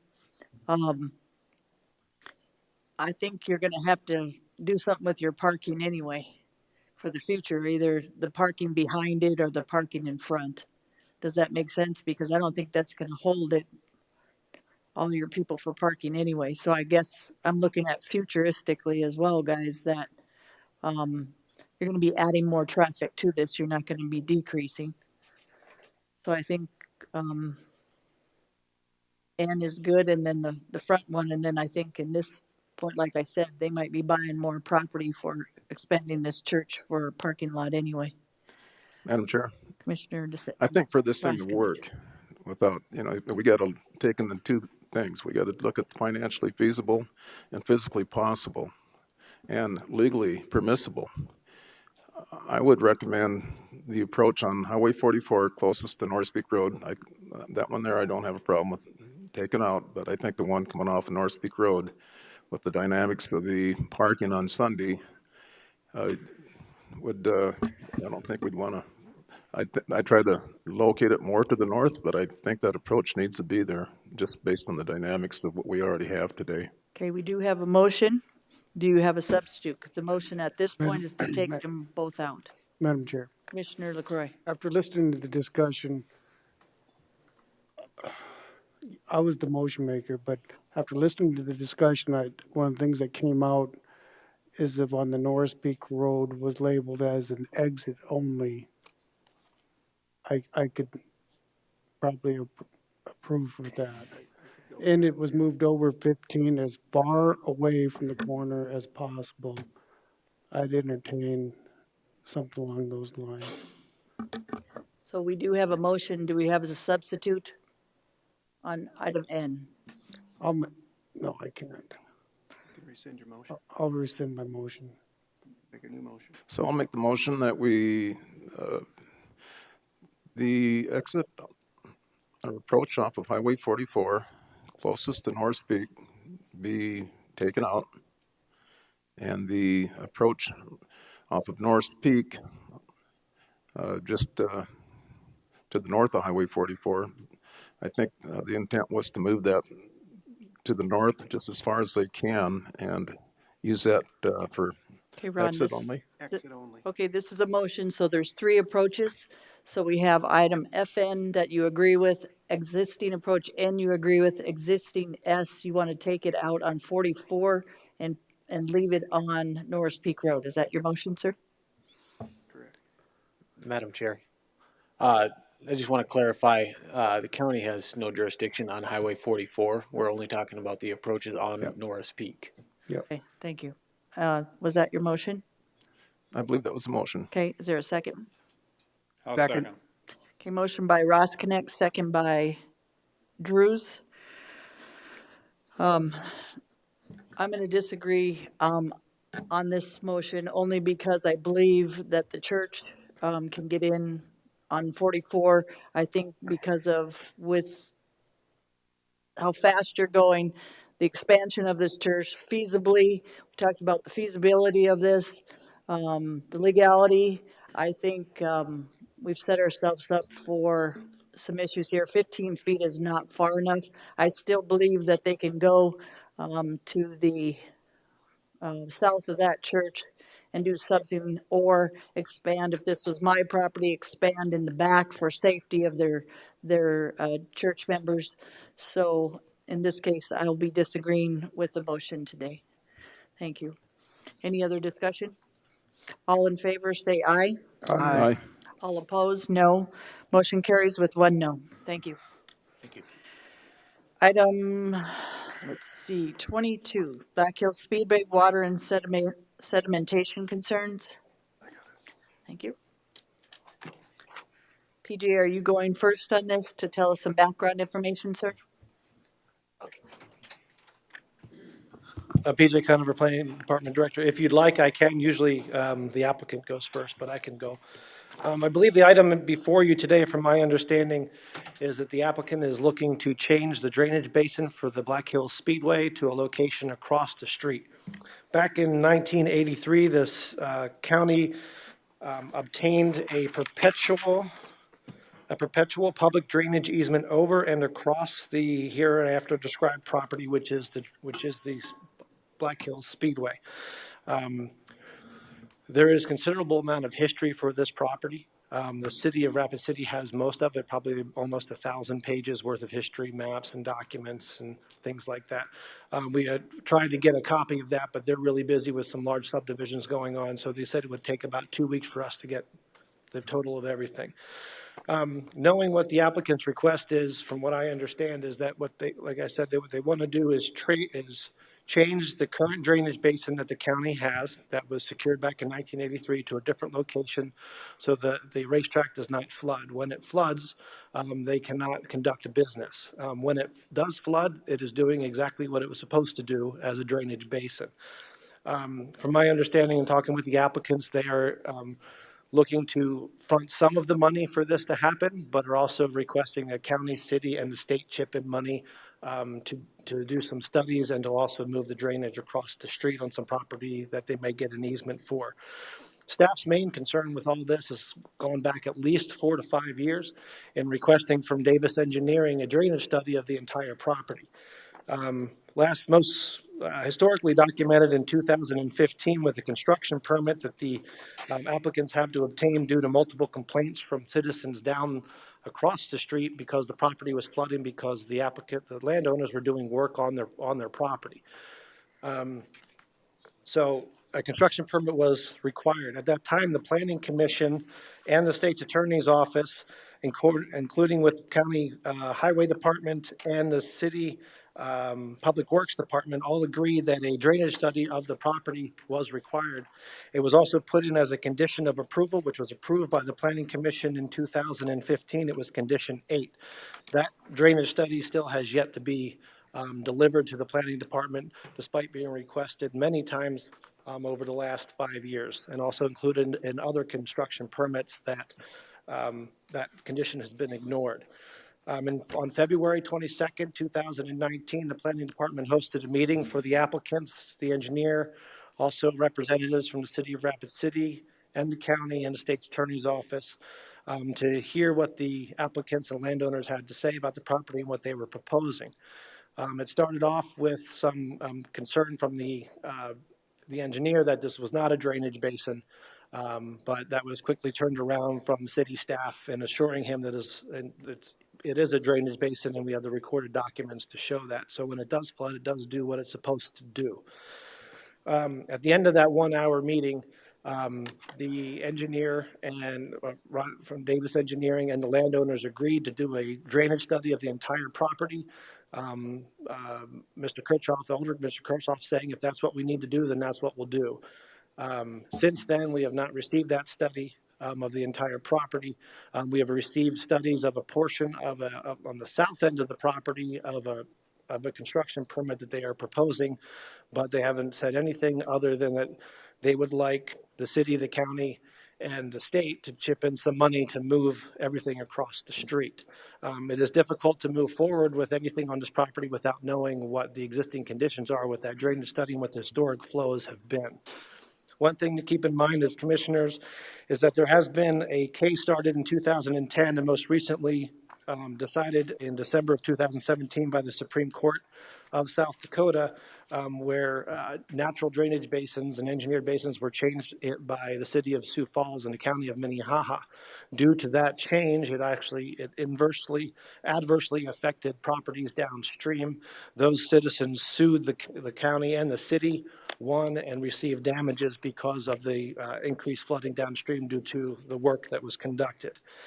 During this meeting, or for this meeting, it was requested that members of the County Highway Department and also members from the City of Rapid City Planning Department and Public Works be in attendance just to hear what the proposal is from the applicants. The City of Rapid City Planning Director Ken Young stated that it would, they have some concerns, and it would be better if they were first able to meet with the landowners to discuss the drainage issues that they know of and to discuss options. And then from there, decide what the city of Rapid City needs to do to be involved. Again, my understanding is that of this presentation that's coming forward is they're looking to move the current drainage basin, which the county has and it's secured, to across the street to a different location. PJ, I have one question. Yep. Ferber Engineering's been involved with this from the beginning. Has anybody included these guys in with the meeting I that you've had? No, I know that the landowners have talked with them. I don't know if they've invited them or not.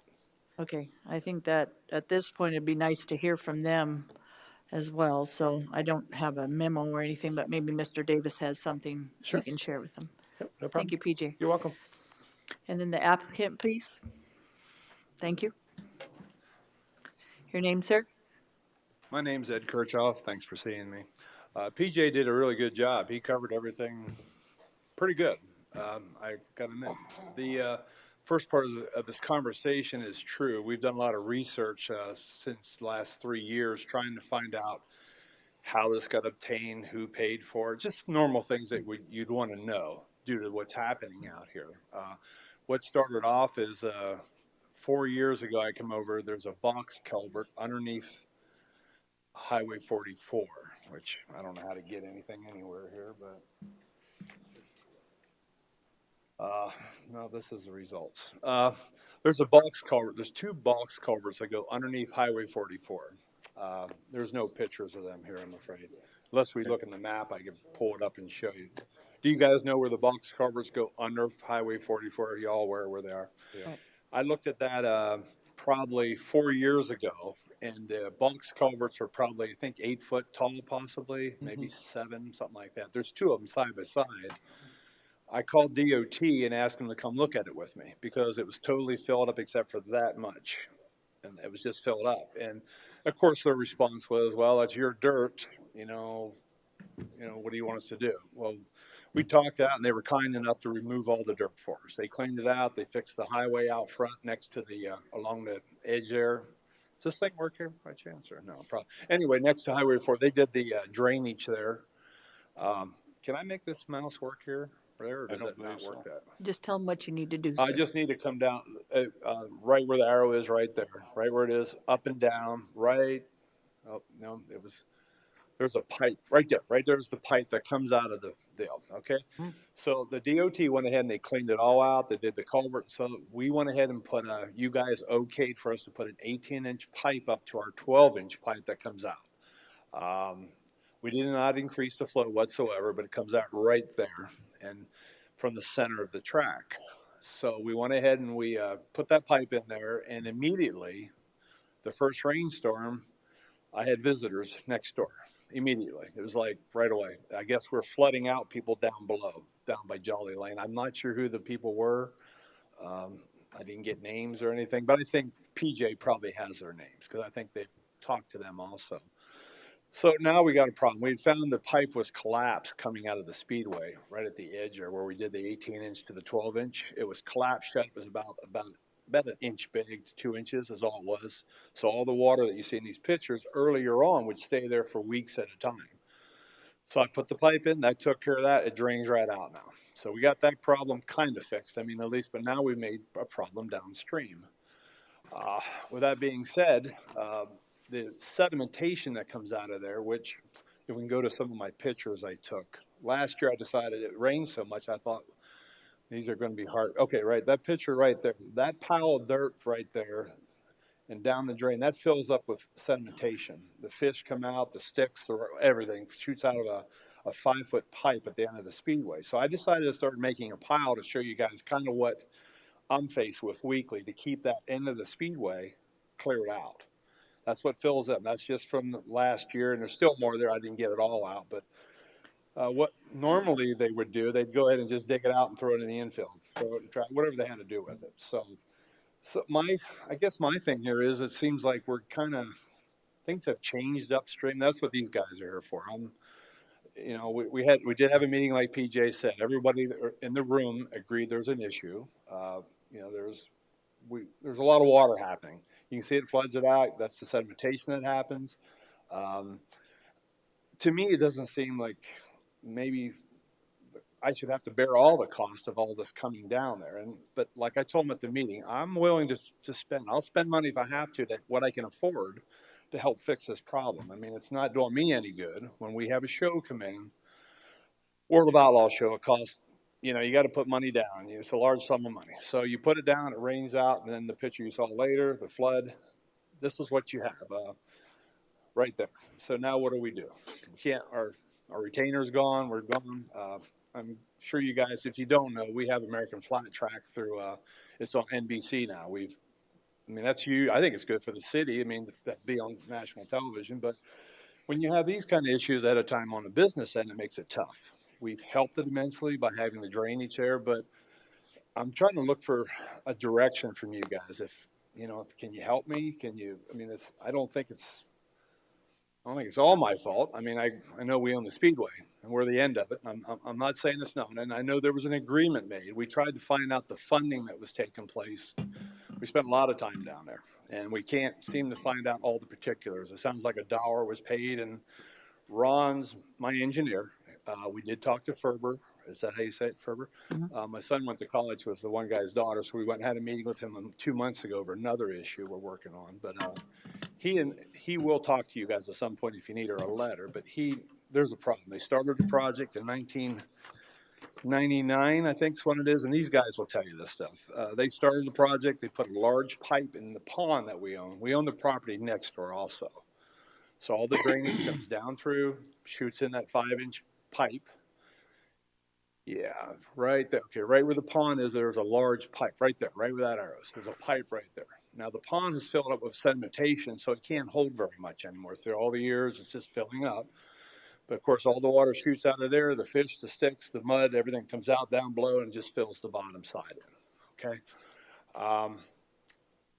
Ferber, when I talked to him, he said possibly digging out the pond and this and that. And then Ron told me that someone had bought whoever owns Jolly Lane Greenhouse, which is across the street over here, bought the property next door. The person that owned it prior to that never would give an authorization to do any kind of a drainage whatsoever. So I guess we're thinking, I think Ron said he talked to him, he would entertain the thought of possibly running the water to this creek that you guys have over here. I'm not sure the name of it, and I'll leave these guys explain that to you, what their thoughts are and how to get there and stuff. But the history of this from way back when, all the research we do, we keep hearing different things. So there's a lot of stories. And I'm supposed to hand this stuff to you early. I got 5 copies here for you guys to look at. This is what Floyd Wise sent to your Shannon Rittberger, a director. So I made 5 copies for you to read if you'd like to read it. But evidently Floyd wasn't aware that it was a drainage either. May I give these to you so you can look at it sometime throughout the thing? Or do you? No, Is you can. that permissible? Yes, you can. Just a question too, Ed. You guys have, I know Mr. Davis has come in and you guys did some fill and some repiping of some stuff. Do we have copies of where you repiped? That's when PJ's asking for the drainage plan. I don't see any of that was redone. Does that make sense on here? Buried. Let me, Buried. I rented the facility out, just kind of back up a little bit. I rented the facility out to some other individuals back at a time.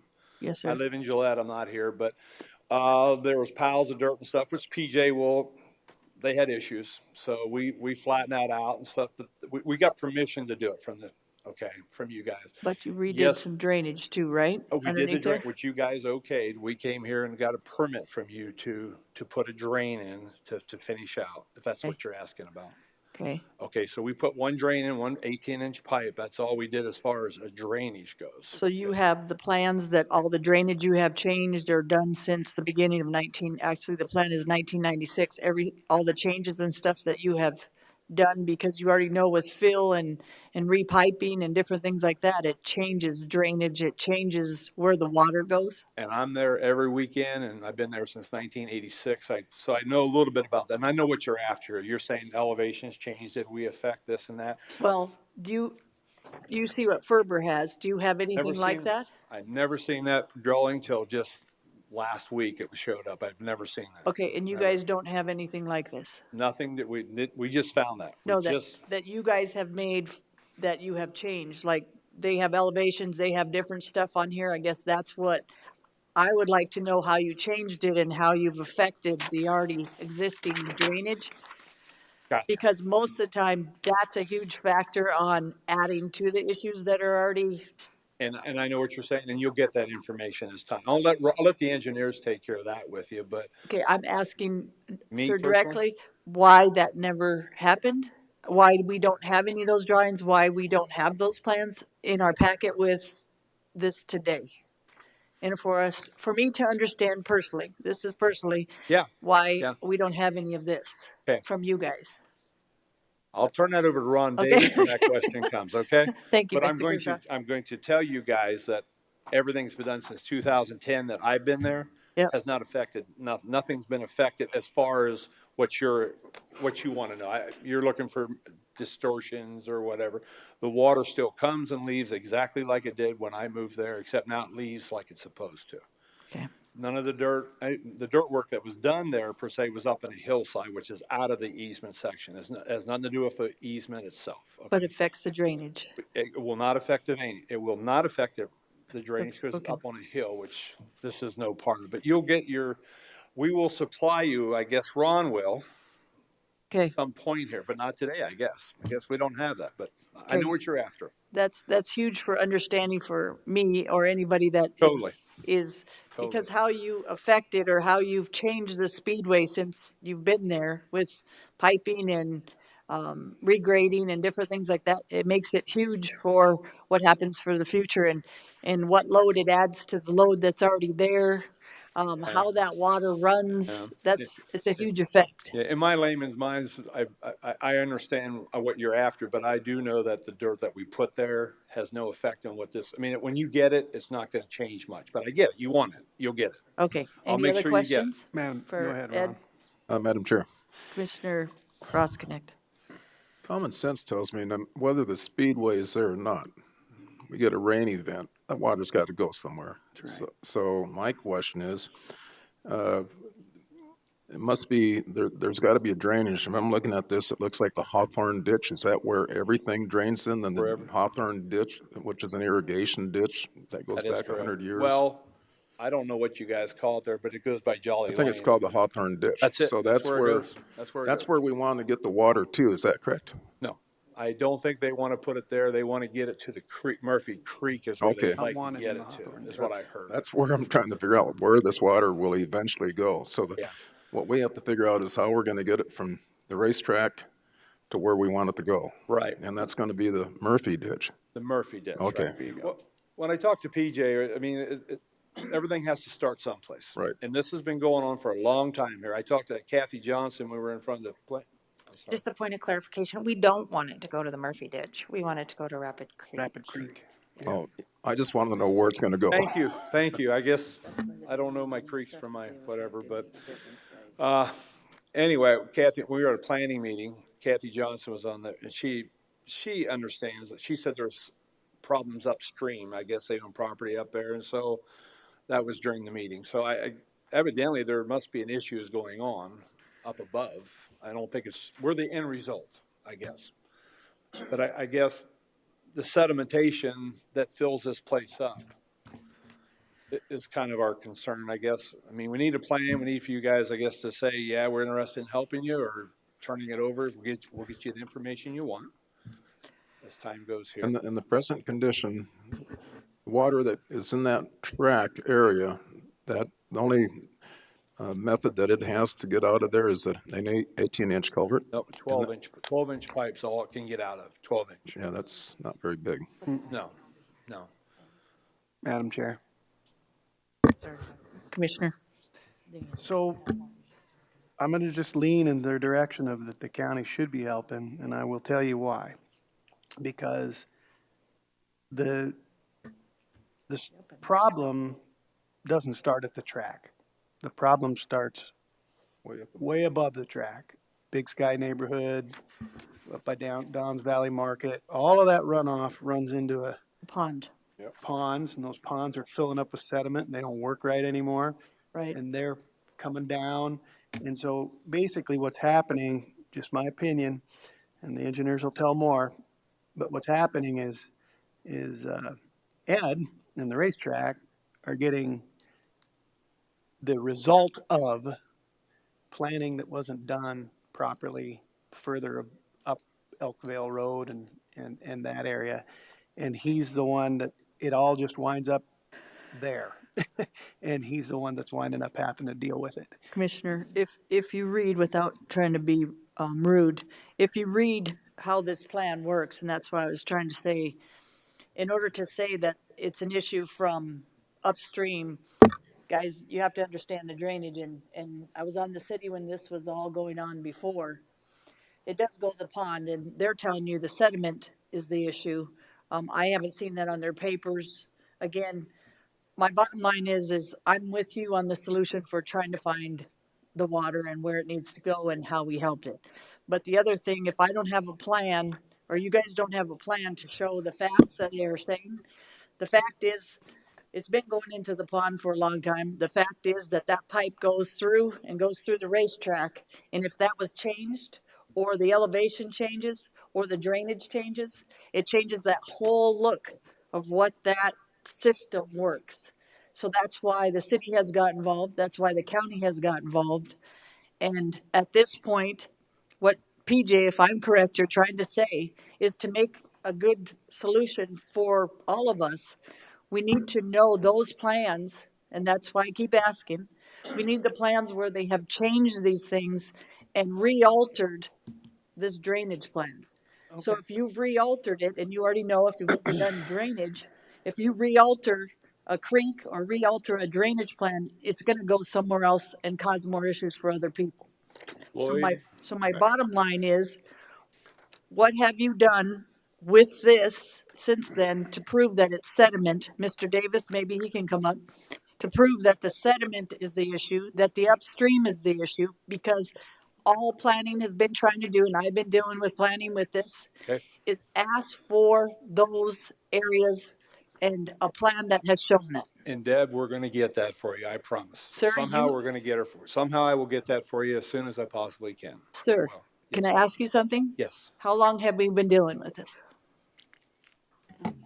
How long have I been dealing with this? How long have we been asking for your plans of where, because I remember I was on the city or the county commission when we did some work out there with Davis Engineering. We agreed as a planning commission and as commission to do that. You already have those plans, so I'd like to see those plans where you did it. Bottom line is, it's been months, and you should have those plans because when you did the work, you should have the plans from it, and that's what PJ and those guys are asking. What have you changed for elevation and drainage? I'm with this commission. I want solution, Okay. but I don't know that you can make a informative or a Then we'll come decision. back, then we'll come back with a second meeting, because I'm gonna stay after this till we get something done. If I made a mistake or not, Ron's gonna come up and do his own presentation. I don't think you made a mistake, sir. I just Yeah, think well- that's all they're asking for, and that should have been given through the city. They're frustrated. The county's frustrated. I'm frustrated because I think the racetrack is awesome. Madam And I Chair. want it to work. So let's hear from Ron Davis. Maybe he can Can I ask answer a one question, Madam Chair. please? Lloyd, did you come look at the racetrack and check the drainage? Yes, I want to I- walk away and see what Lloyd has to say, what he saw when he was there, but I'll turn this over to Ron. Okay, Commissioner LaCroix. Okay. I was in the meeting present with PJ and the staff and so forth, and I drove around and looked at the racetrack. My personal belief on this is it's a combination of problems. There's no one thing that's to blame. You know what I'm saying? I think with the development upstream and all the things that have happened, I think it's a combination and it all happened at once. That's my belief. And I commend you guys for coming here, bringing this forward today, challenging everything that, because in that meeting, you guys, even the staff all agreed that we needed to work on some master plan for the drainage needed to be done. We all agreed on that. There's no dispute on that. I think we can all sit here and agree that we need to do something. A property just got opened up. That's why you're here, because there was problems with that before. Now we need to look for the solution of we probably got someone who's gonna cooperate with the master plan. And so we need to get going with that. You know, we can sit here and argue about the details of this, and that all day long. But we need to find the master solution. So if you, I'm done. I'm not here to debate with Mr. anybody. Davis, I'm just making a go comment. ahead. That way we know what we're talking about, and hopefully you can share with your information, the drainage plan and what you've changed on your drainage plan. I'm Ron Davis, Davis Engineering. I'm going to kind of go back to the beginning when PJ started. He's telling you things that aren't true. He says we're trying to move the drainage basin across the street. That's a crazy comment, okay? We're not moving anything. There's a detention cell there, or not a detention cell, but there's an easement. There's a racetrack that's acting as a detention cell. We do intend to run the water through that detention area and under Highway 44 to hopefully an open ditch that gets us down to Rapid Creek. We're going to go across the street. That's where the drainage has to go. But we're not moving anything across the street, okay? I'm not sure what he meant by moving across the street. Ed and Eddie have not really done anything that has changed the drainage basin out there. The area that's the drainage easement, the track, the area to the north of it, and the dam is all basically the same the way it was when my dad owned it back in the 60s. There's sedimentation come down. Some of it has increased the depth of the soil, maybe at 6-8 inches or something. Most of it's going downstream. But overall, that racetrack is exactly the same it was in the 60s. Now, someplace back in the 80s, someplace, there were people who went in there and regraded the whole thing into a 3/8 mile track. Apparently, they did all that work without coming to the county commission or anybody for permits. It was all done, and now it's put back in the condition that it originally was. So basically, when you're asking for a set of plans for what has been changed, nothing has been changed except the 18-inch pipe that was added on to the 12-inch pipe under the racetrack. Okay. And I've had some commissioners tell me that when you take water from a 12-inch pipe and you put it in an 18-inch pipe, it's going to be a lot more water. That doesn't fly, okay? It's the same amount of water. If it goes through an 8-foot pipe, it's still going to be that limited amount of water, about 7 CFS. Okay? So what we're trying to do, and I think what Ed is trying to do, his whole purpose of being here today is to try to get everybody to agree that there is a major problem, and he shouldn't be the one that has to spend the $3.5 million to solve it. There's been, just for instance, the detention cells up above that Big Sky put in were to detain the water and run it off at historic flows. That was done in 1999 or someplace in there, 2000. What was I going to say? At the time, there were no requirements from the environmental agency or anybody about sedimentation. You could build a big pond, build it out of dirt, put a pipe under it and let it go. All the sedimentation can go through. Since then, detention cells are built and designed that have to have sedimentation. They keep the sedimentation in the pond, which is then maintained. And you have basically clean water going downstream. That was not done back when this happened. So you can go out on any rainy day at the north end of the track and see the red soil coming down from the detention cells to the north, from that whole area to the north. All that silt is coming down from there. You can stand out there and watch it. And it's all going into that pond. The pond is now only about 2 feet deep because it's all been settled into that pond. When it does get tall enough to get over the road and get into the track, that sedimentation comes on into the track, and that's the pile that he has off there right now. So we're trying to come up with a master plan on how to solve this for Ed. Okay? There is a way to solve it. There is, by the way, a master plan for this drainage basin. One of the things it does, to the north there where the dam is, there's supposed to be a detention cell built there, a huge detention cell. And then there's supposed to be a 78-inch pipe from that detention cell that runs out the full length of the bleachers, in front of the bleachers, down to the south side, and then on down to the creek. That plan has never been implemented because, first of all, the people that used to own the land downstream, the person that used to own it, would never let anybody cross the property. There was no way to go other than rebuilding Jolly Lane all the way down, which is just an enormous expense. So now we have somebody that owns that property to the south who's going to let us put a ditch through there, possibly. I can't commit to that, but he's going to look at it. So we're finding ways to get this thing solved. And in the meantime, we're just trying to find somebody that can help us do this work and get it built out there. Thank you. So PJ, do you have any information that we're missing today?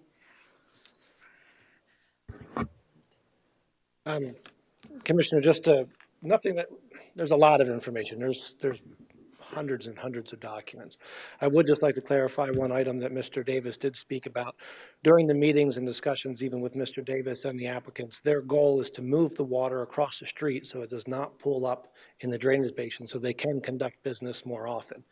So they may keep the drainage basin easement in place, but their goal is to not have any of the water collect there and to move through, cross the highway, and down on the other side of the highway. That is what they have said several times. On that debate, that for me, that's hearsay or whatever. I understand that. Yep. So I'm looking for the master plan that Mr. Davis is talking about. You already know when you're doing drainage, there's always a master plan. Yep. Haven't seen the master plan, haven't heard about it. Anytime I was in the city, I did a lot of infrastructure stuff.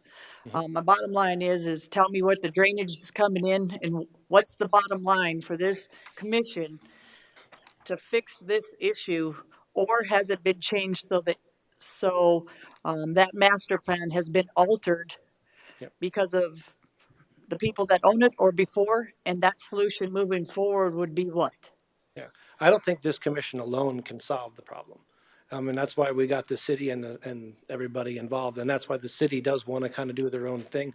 They have a lot of the plans that you're talking about in their archives, and we're asked for copies of those. There's a lot of moving parts on this. We're just one little piece of it.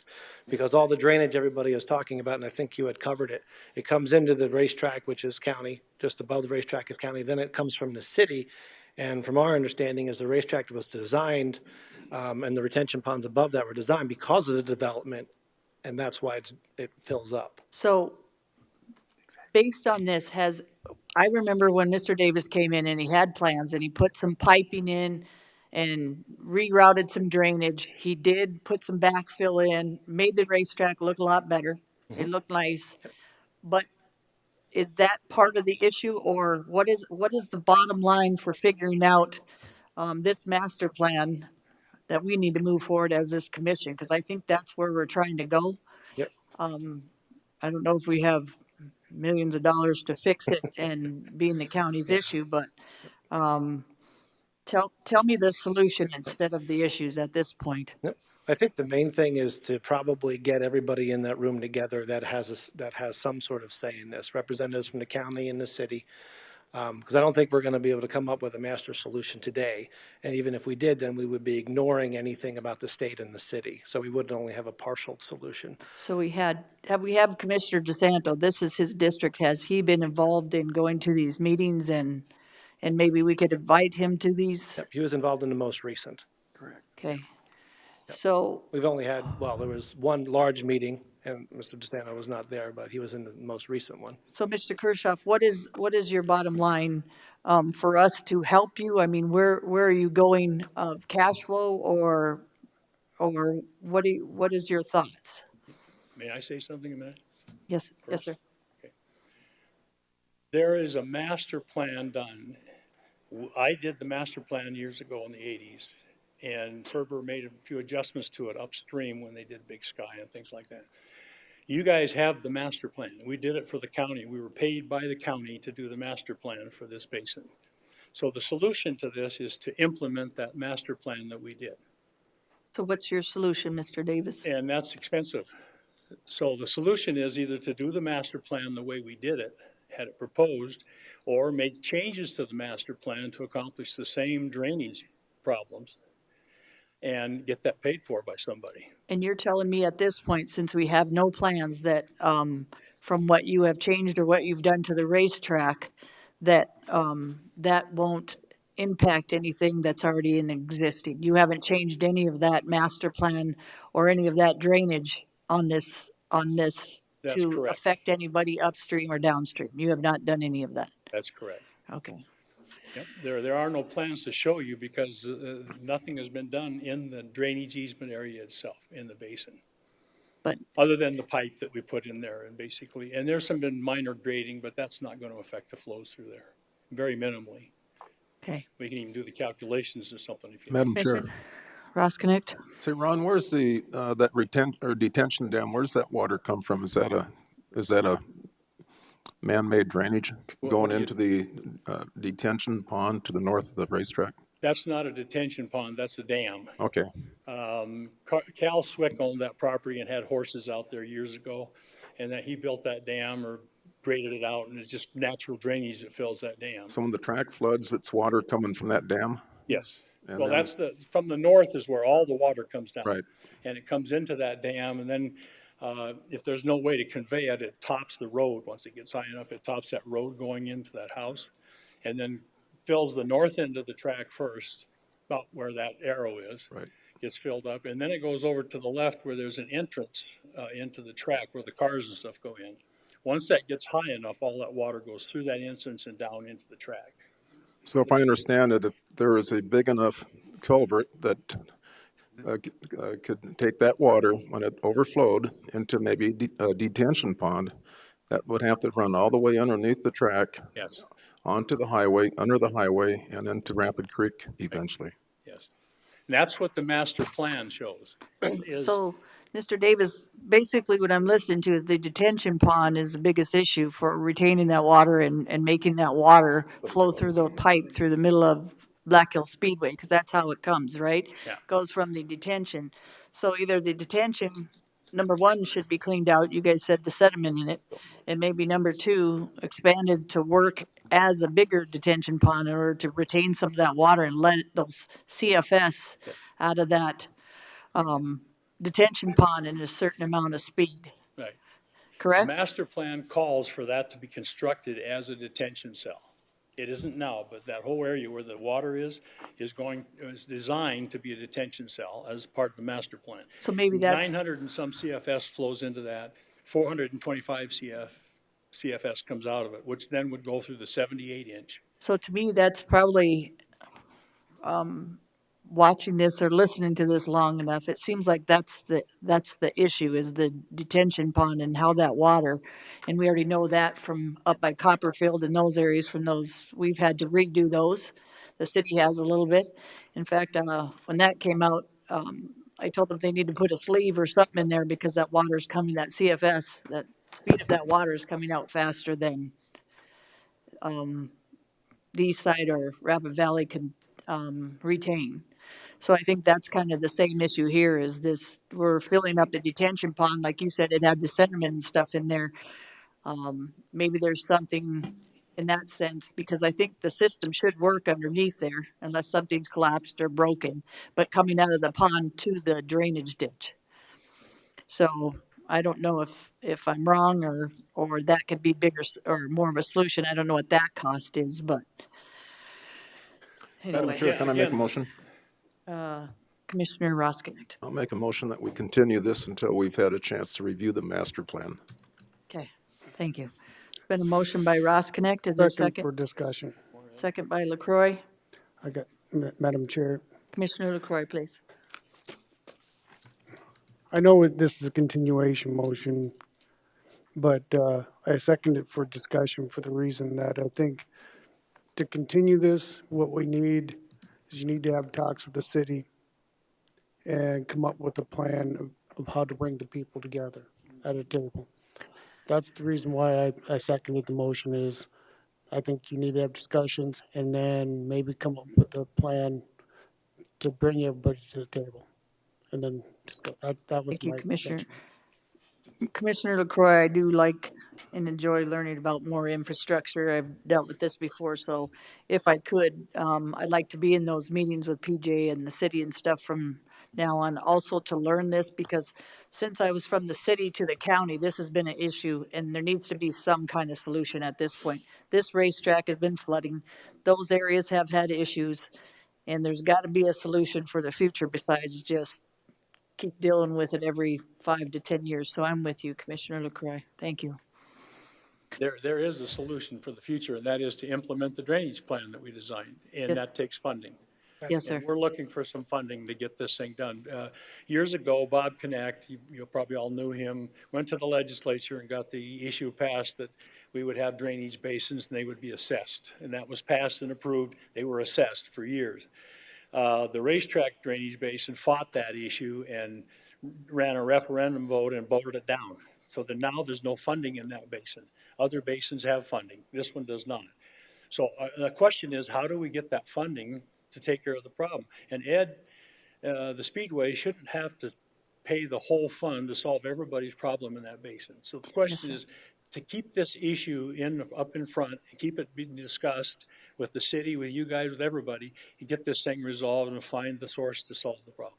That's kind of what we're looking for. Hopefully I can help with this and keep the commission informed of how we're moving forward and how this master plan can be implemented or moved. Okay? Yep. Thank you. Madam Chair, I'm in favor of the master plan and taking care of the problem, but we don't have a blank check. We need more information before we can say we want to get involved or how far we want to get involved. I think we made a lot of improvements today. You guys, you're awesome. I appreciate at least you're listening to us. You know there's a problem. I think it's a beginning. Thank you. Jim's been there from day one. I think he'd like to say a few And I words. apologize. I should have asked for. Good morning, sir. Your name, sir? Jim Shaw. I've been involved out at the Speedway for nearly 50 years. And this issue, it didn't used to be an issue until the county or whoever came up with the plan, the master plan, for all the drainage from up above. When that occurred, there was a drainage fee in effect for all the properties. As has been stated, that fee was referred and it went away. So the original plan was to take the water, as you've heard, into that pond, and then there was going to be some kind of a pipe or a drainage area along the racetrack to that flow that goes under 44 and then on down to Rapid Creek. It wouldn't have had any impact on the racetrack at all, except the water would flow through it, but it would not flood like it does now. That referendum occurred when they were about halfway through building something.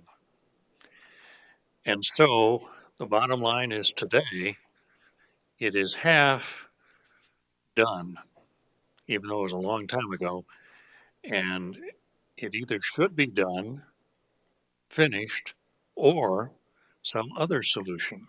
There was a solution to begin with, and that was to have wasn't even a pipe, a rock type with rocks in it area where the water would just run down, go under the road, the end. That never got done. And so part of the problem, as I see it, is the master plan, whatever you want to call it, for that drainage basin was in place, but then the referral came along and it was stopped, so nobody did anything else. Thank you, Jim. And so now that's where we are. Thank you, sir. Thank you. Madam Chair, Commissioner Drews. I'd like to ask PJ a question. PJ, Ron Davis mentioned that master plan had been completed many years ago on behalf of the county. Do we have access to that? Do we still have that? Do you know? It's not in our office. That's what we think that the city has it City now. has. When the city and the county office split, I believe they took it with them because they have considerable amount of documentation. Okay. Yep. Thank you. Thank you. We do have a motion and a second to continue. All in favor, say aye. Aye. All opposed, motion carries. Thank you for the discussion. Thank you, Mr. Ed. I'd make a motion to take a 5-minute break before. 5-minute break. Thank you, LaCroy. Second by Drews. Thank you. All in Yes. favor, say Aye. aye. Oh. Opposed. Well, Okay. We need a motion to go into a Board of Adjustment. So moved. Second. Moved by Drews, second by Ross Connect, You're kind of echoing. It is echoey. because we have a phone call. Oh, The guy's on the phone, Commissioner LaCroy. So we have a motion, a second. All in favor, say aye. Aye. All opposed, motion carries. Ms. Cassie, please. All right, let me get this going here. And before I start, can we just verify that Mike is on the phone, that he can hear us? Okay. Mike? Yep, I can hear you. It's a little faint, but I think I can make most everything out. Okay, and Mike, speak into your mic or your phone so we can hear you just a little bit more, sir. If you could. This is Perfect. about as close as I can get. Is that better? We got you. Perfect. Thank you, Mike. We're going to let Cassie speak first, Mike, and then you, if that's okay, sir. Sure. Thank you, Mike. All right, Cassie Bolstead, Assistant Planning Director. The only item for Board of Adjustment today is item A. This is a variance request 1809. This is a request to reduce the minimum required side yard setback from 25 feet to 17 feet in a low-density residential district. The applicant is Mike Fessler. As this property exists today, it is zoned low-density residential, currently sits at 5 acres. Access is off of Lightning Ridge Road via an existing approach and driveway. Currently, this lot contains a single-family residence, a detached garage, and a feeder barn, and an on-site wastewater treatment system. There was a variance approved in 1987 for this lot as well. It was to allow a house constructed within 14 feet of the south property line, which is a section line, in lieu of the required 58 feet. This was approved by the county board on December 8th, 1987. This variance request is a little older than what you guys are used to. This variance request was actually continued from last year. The applicant originally applied for this setback variance in July of 2018, and at that time it was a request to reduce the minimum required section line setback from 58 feet to 17 feet on the southern property line. When this went in front of the Board of Adjustment on August 21st, 2018, the Board of Commissioners continued the variance request until the applicant vacated the section line right-of-way. They felt that was a cleaner way of proceeding with this variance request. So on April 16th, 2019, the Board of Commissioners did approve vacation of section line VS 1901 to vacate the section line right-of-way that lies on the southern border of this property. So the applicant would like to construct an addition onto his residence. That's the purpose for this variance request. You can see that proposed addition right there. So since the approval for to vacate the section line was approved, the applicant's request was amended to just reduce the minimum required side yard setback from 25 feet to 17 feet in a low-density residential district. He did re-advertise this request. He did resend notice of hearing letters because of the revision to his request. There are 4 criteria for a variance request that the board needs to determine are met. The first criteria is that specific circumstances or conditions such as exceptional narrowness, topography, or siting exist.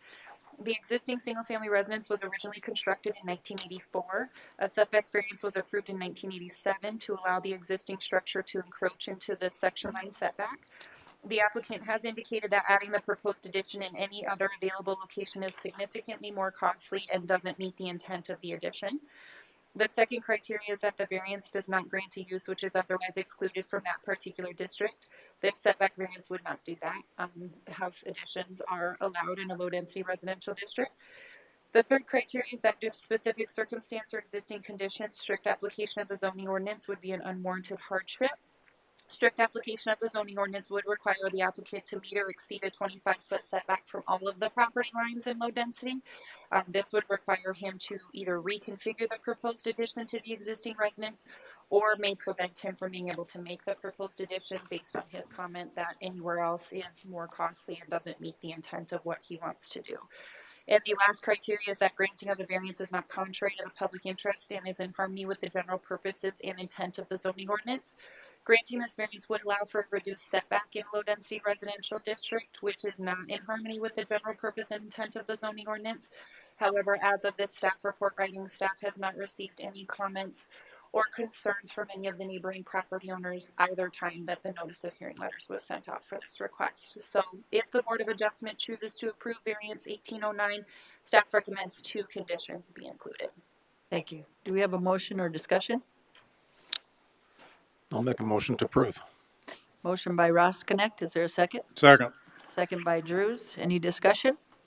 All in favor say aye. Aye. Aye. All opposed, motion carries. Thank you. Motion to come out of Board of Adjustment, So moved. moved by LaCroy, Second? second by DeSanto. All in favor say aye. Aye. Aye. All opposed, motion carries. Next is the Board of Commissioners consent agenda. PJ, please. Sure. BJ Conover, Director of Planning Department. The Board of Commissioners uses a consent agenda to act on non-controversial and routine planning and zoning items quickly. The consent agenda is acted upon by one motion and vote of the board. Items may be removed from the consent agenda and placed on the regular agenda at the request of a board member or a citizen. The consent agenda from Planning and Zoning contains the following items. Item B, a second reading of rezone 1903 and comprehensive plan amendment 1903 for Dwayne Anderson, and approval has been recommended. Item C, second reading of plan unit development 1901 for Brink Construction Incorporated, BCI Properties LLC. Zane Brink is the agent and owner. Approval has been recommended. Item D, minor plat 1847 and subdivision regulation variance 1814 for Brett and Linda Hilgeman, and approval has been recommended to end the request for the minor plat and subregs. Thank you, PJ. You're welcome. Madam Chair. Commissioner, just 1 minute. If we could, guys, one more thing that we need to add is we started speaker request forms. So if you'd like to speak on any item, either B, C, D, E, F, or G, please come to Holly and with a speaker request form. They're in the back of the, on the bookcase on the back of the commission office, and then just hand them to Holly, and then she'll hand them to us, just so you know that. All right, thank you. Commissioner Drews, please. Make a motion to approve the consent agenda. Second. Motion by Drews, second by DeSanto. Anyone from the, you guys sound the same. Okay, I need to look and see, maybe put your finger up, you sound the same. Sorry, LaCroy, Commissioner. Okay, motion by Drews, second by LaCroy. Anyone from the public would like to speak on any item B, C, or D that I missed? If not, all in favor say aye. Aye. Aye. All opposed? Motion carries. Thank you. Regular agenda items, Miss Brittany, item E.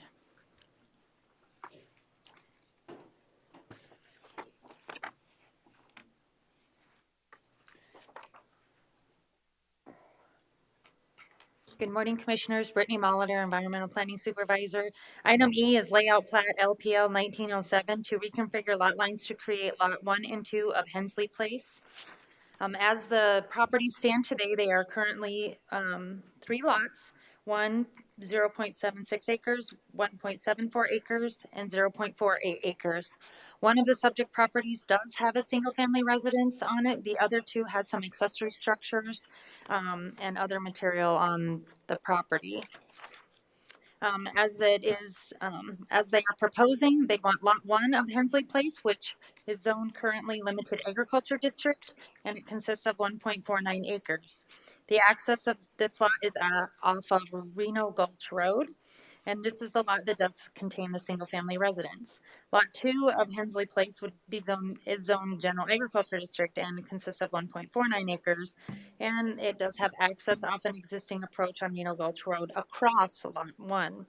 This lot would contain a tool shed that was built in 1970. This was routed through the interdepartmental review. There was a couple items of concern that came up. The highway department did have concerns that the existing approach must be used for Lot 1 or a new approach permit must be submitted. Either that or access for Lot 2 shall use the existing driveway across Lot 1 with a platted easement or an approach permit obtained. The Register of Deeds did have comments as the legal descriptions were not correct. So she wanted it to, the correct legal descriptions to be put on the plat. This request is to create 2 lots from 3 existing lots.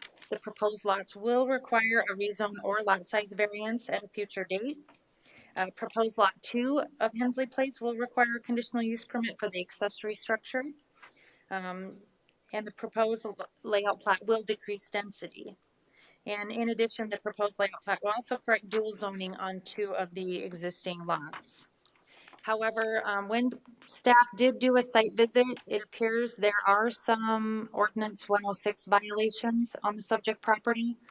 Our ordinance enforcement officer did go out there, did send a letter of violation to the property owner that it needs to get cleaned up prior to moving forward with the platting process, I should say.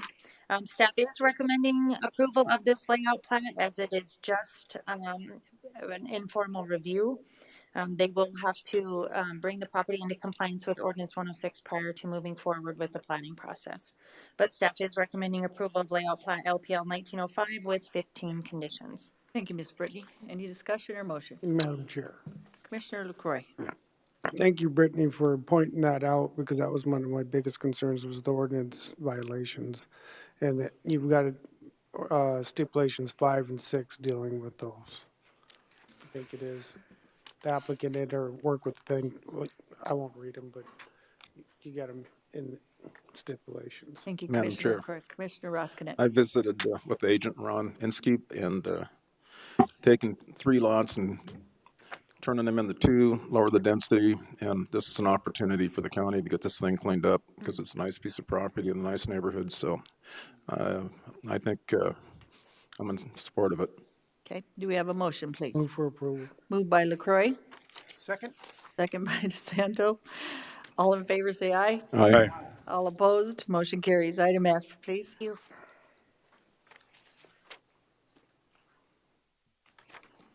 Your name, sir?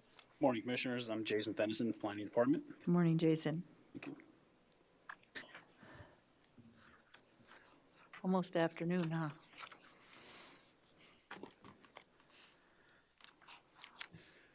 Item F is to rezone RZ 1904 and Comprehensive Plan Amendment CA 1904 to rezone 15.69 acres from Limited Agriculture District to General Commercial District, and to amend the Pennington County Comprehensive Plan to change future land use from Limited Agriculture District to General Commercial District. Applicant is Patrick Foley. He is not in the audience right now.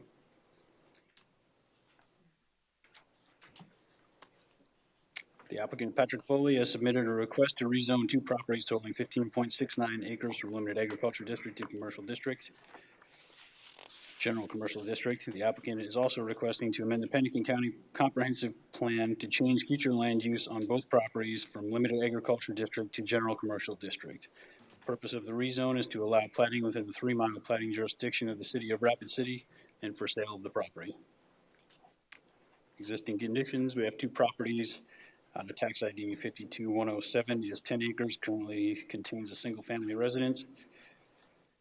Second property, tax ID 54154 is 5.69 acres, currently has a detached garage and a pole barn. Both properties are current and future land use zoning is Limited Agriculture District. Both share access off existing access off Highway 79. Neither have special flood hazard areas on them. However, they both do carry a Pennington County ordinance violation, case number 19038, for abandoned vehicles, trailers, and material.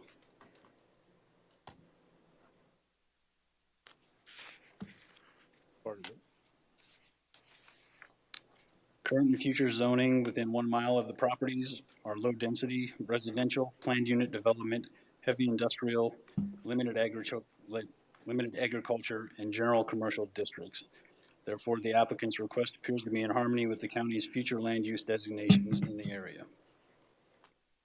The requests were routed for interdepartmental review, and 2 responses of note. First being the previously discussed Ordinance 106 violations from the County Ordinance Enforcement Officer. Second is a 2-part response from the City of Rapid City Community Planning Department. Note 1 of that comment is the city's future land use plan identifies the appropriate use of the property as agriculture. Rezoning the property to general commercial district is not in compliance with the plan. Second part of that comment, South Dakota Highway 79 is identified as a principal arterial street on the city's major street plan. Any use of the property must be designed to ensure that it does not negatively impact South Dakota Highway 79 functioning as a principal arterial street. Of note, this was also sent to the South Dakota Department of Transportation, and we received no comment.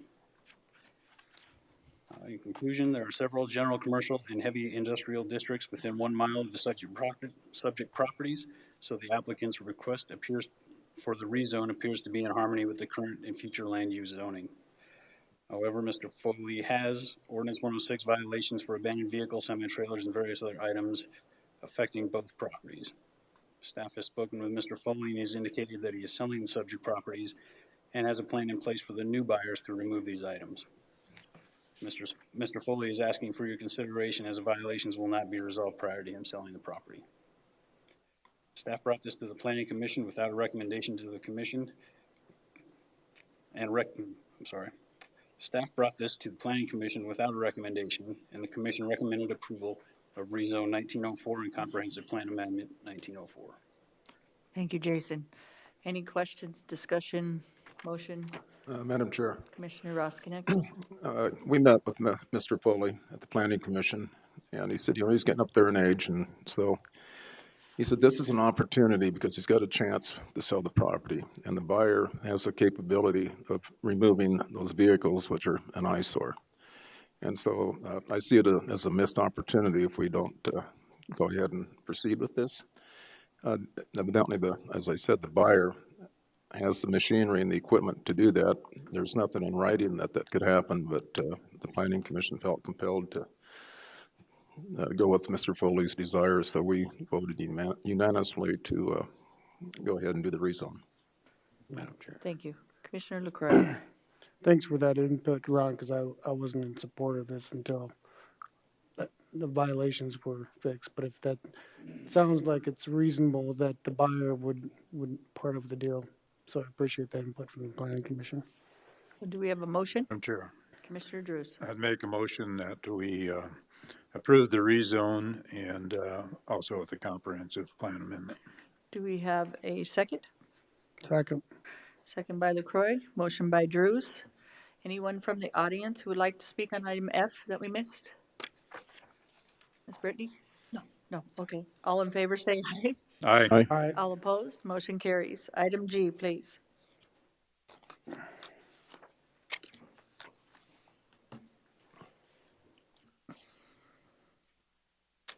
Okay, item G is a property that you guys have seen previously.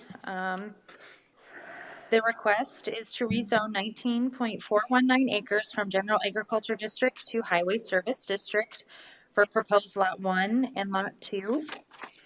As this property stands today, it consists of one lot. It is zoned General Agriculture District. The future land use of this is low-density residential district.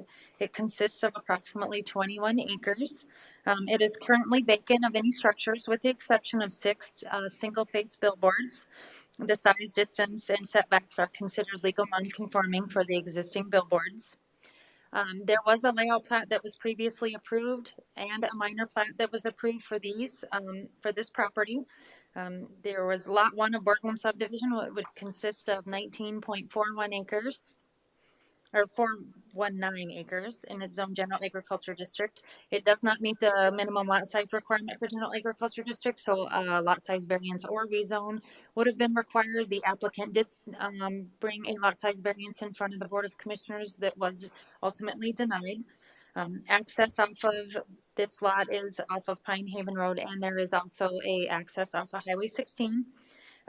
Lot 2 of Borglum subdivision consists of 1.953 acres. It is also zoned general agriculture district. It does not meet the minimum lot size requirements for general agriculture district and would require a rezone as the lot size variance was previously denied. This lot will contain just the 6 existing billboards. This was routed through the interdepartmental review process.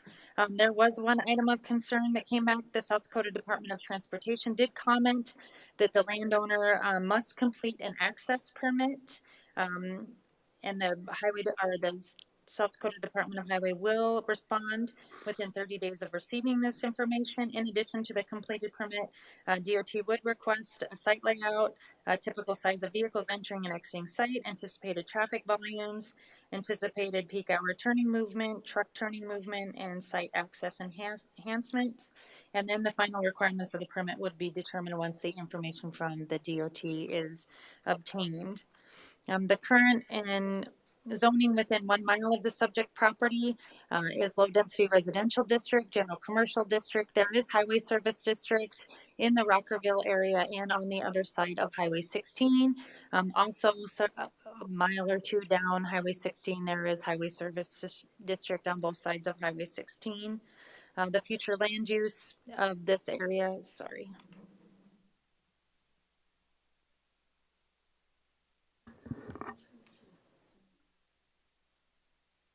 is low density residential district.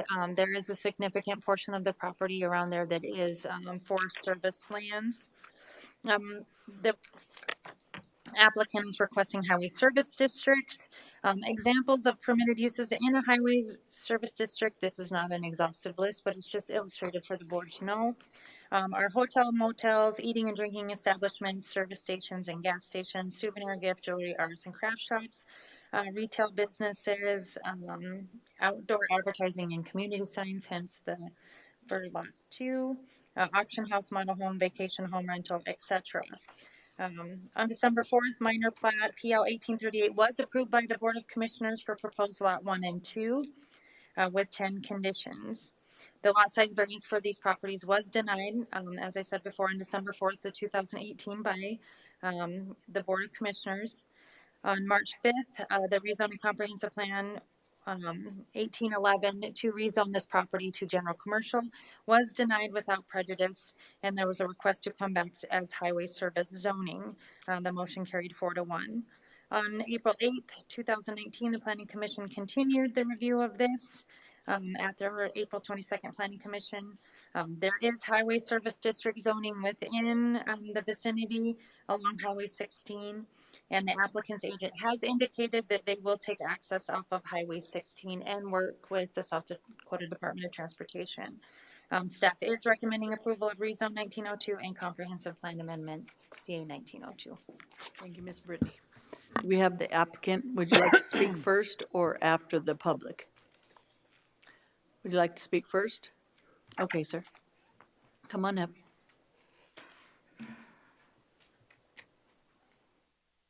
Your name, sir? Ken Nash. Thank you, Ken. This property. When Dwayne first asked me to try and sell this property, he'd had it since 2003 for 15 years or so, and couldn't get it moved as low-density residential was the bottom line there. And so I went ahead and put access to the Pine Haven Road District on it on the northwest corner.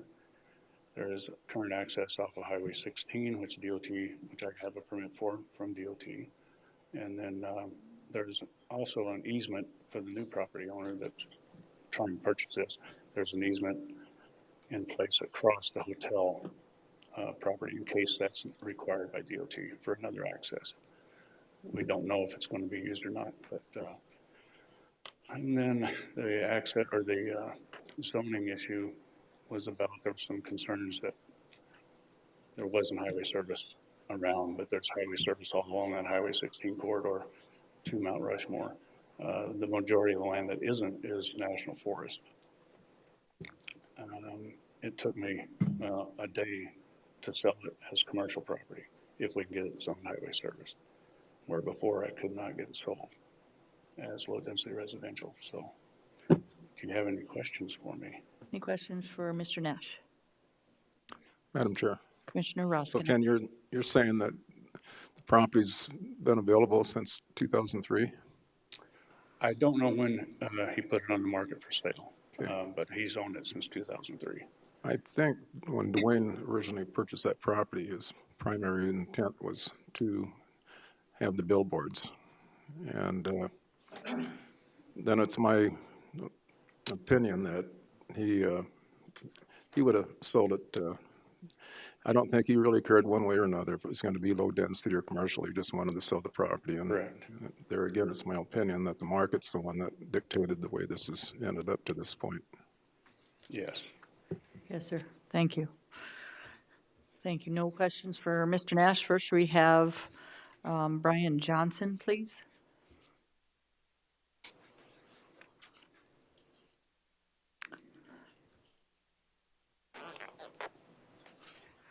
Good afternoon, sir. Good morning, or afternoon, I guess, yeah. By 2 minutes. Brian Johnson, I live on Pine Haven Drive. Our neighborhood has made presentations and brought forth concerns the negative impact a rezone to highway service could have on potential traffic, water, and other quality of life issues in our area.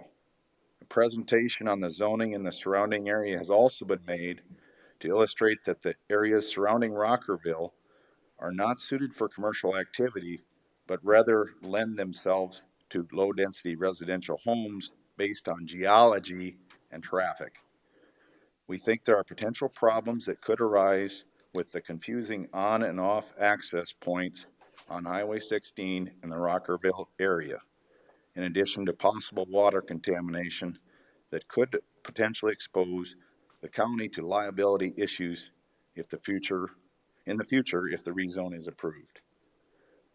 As reported in the Rapid City Journal, Commissioner Ross Connect has stated, the last thing we want to do is screw people's water up. And I hope the rest of the commissioners feel the same about that also. We have been told the county and state will closely regulate any septic system that goes in at the subject property, but we are skeptical that the government bodies can control all the factors that could contaminate our fragile water system. The Planning and Zoning Commissioners have now voted twice to deny this rezoning request.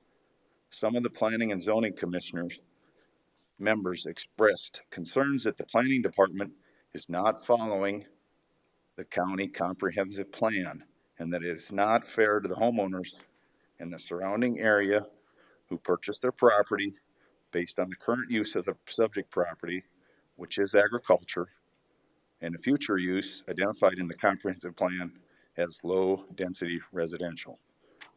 We agree with their reasoning. In looking back at past Planning Commission Board rulings through the beginning of 2018, it is very rare for the Board of Commissioners to overrule the Planning Commission decisions. We would ask that you continue to respect the decision that the Planning Commission has made and deny this rezoning request.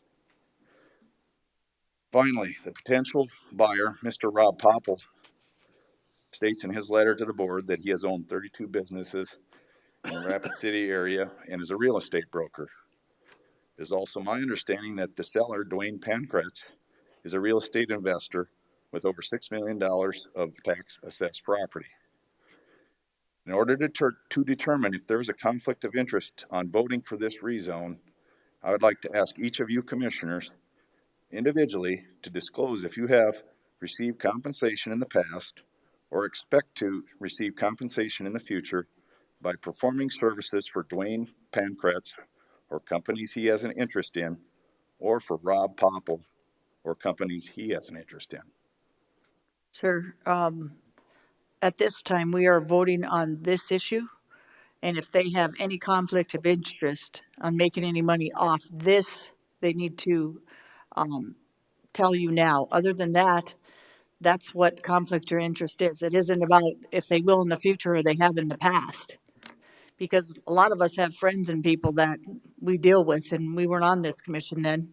Number two is legally, if I'm correct, Jay, it has to be on the property we're talking about today if anybody has a conflict of interest. Could I ask each commissioner if they have a conflict of interest? Jay, could you express on a conflict of interest before he asks, at this point, what does that mean on this property? Or he asked if there was any conflict in the past or the future of working with any of these owners or these people that he had discussed. I wasn't made aware of this issue coming up, so I'm just kind of standing here at the last second. But conflict of interest, I think, is if you're about to make a decision, and if there's something about your relationship with the party or parties involved that could bias your determination, you should probably disclose that. Or you can disclose, hey, I've had a relationship before I've worked with, but that doesn't bias me in any manner whatsoever. I think I can sit here and decide this. Then it's up to the commission. If you recall, the commission can vote if they think there's a conflict and the individual is not recusing themselves. So there's a lot of moving parts to that question, frankly. Thank you. So if any of the commissioners had a conflict of interest from the beginning, they would have said they had a conflict of interest. So at this point, sir, I would say that they don't. So they would disclose that already. So I think we can move forward. Just want to be clear because in case this goes to a legal I- further, that we need to know that. I think we're clear. Okay, Thank you. any other questions for me? Any other questions for him? Not? Thank you. Thank you, sir. Lana Breckus, please. Yes, my question. Thank you, honey. Mr. Bill, is it Herman? Hearn. Thank you, Bill.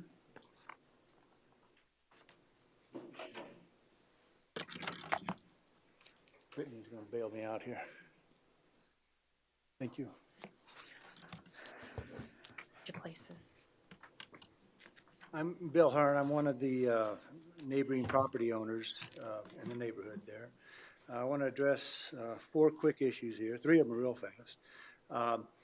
In your packet, there's a letter from potential buyer Rob Peppel, and I really wasn't going to address this, but he said some disparaging remarks about myself and one of the other homeowners, Merv Guthmiller, so I wanted to address that briefly. For myself, he indicated in the letter that I was trying to buy the property underneath him. The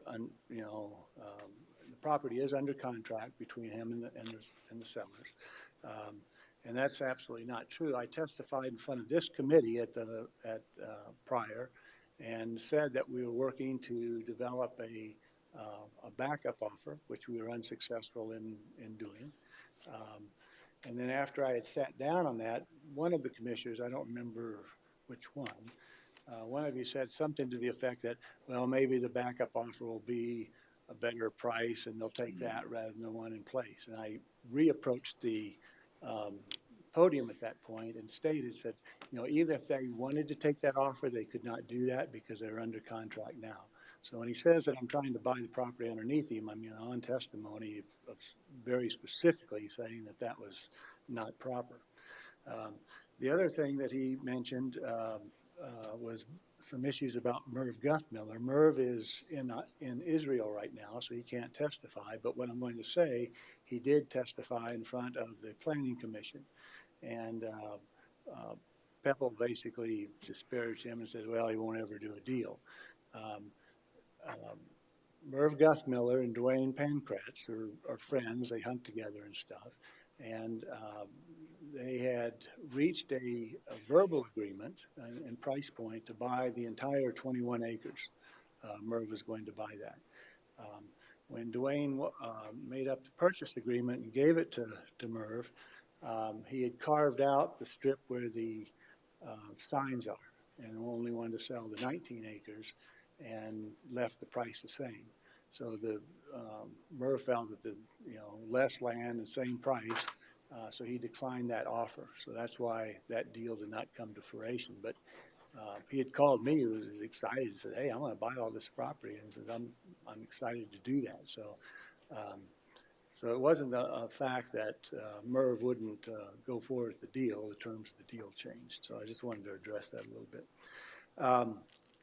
As mentioned previously, that this issue has been denied twice at the Planning Commission. We have given similar presentations as them, probably more information than what we've given to you.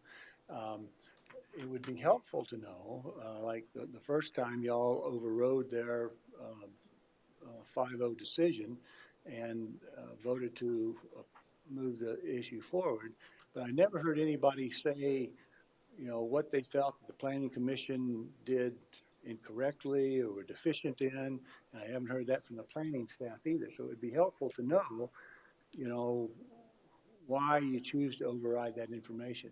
That is an unusual thing. We went back and looked, and prior to that decision, you had been in agreement with the Planning Commission for 107 items. And then that item you were not in agreement with, but I don't really know why that is. But it'd be good to know that. A minor point, Mr. Nash said that they had an access agreement, which is in your package, and it is in your package.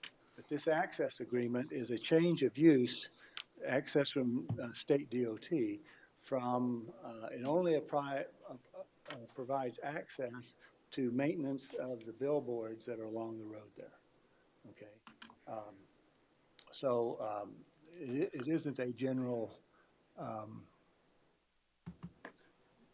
access agreement. I just wanted to point that out. And they iterated the items that Mr. Carlson from State DOT said would be required to get the final access agreement. Okay, cool. Got this working.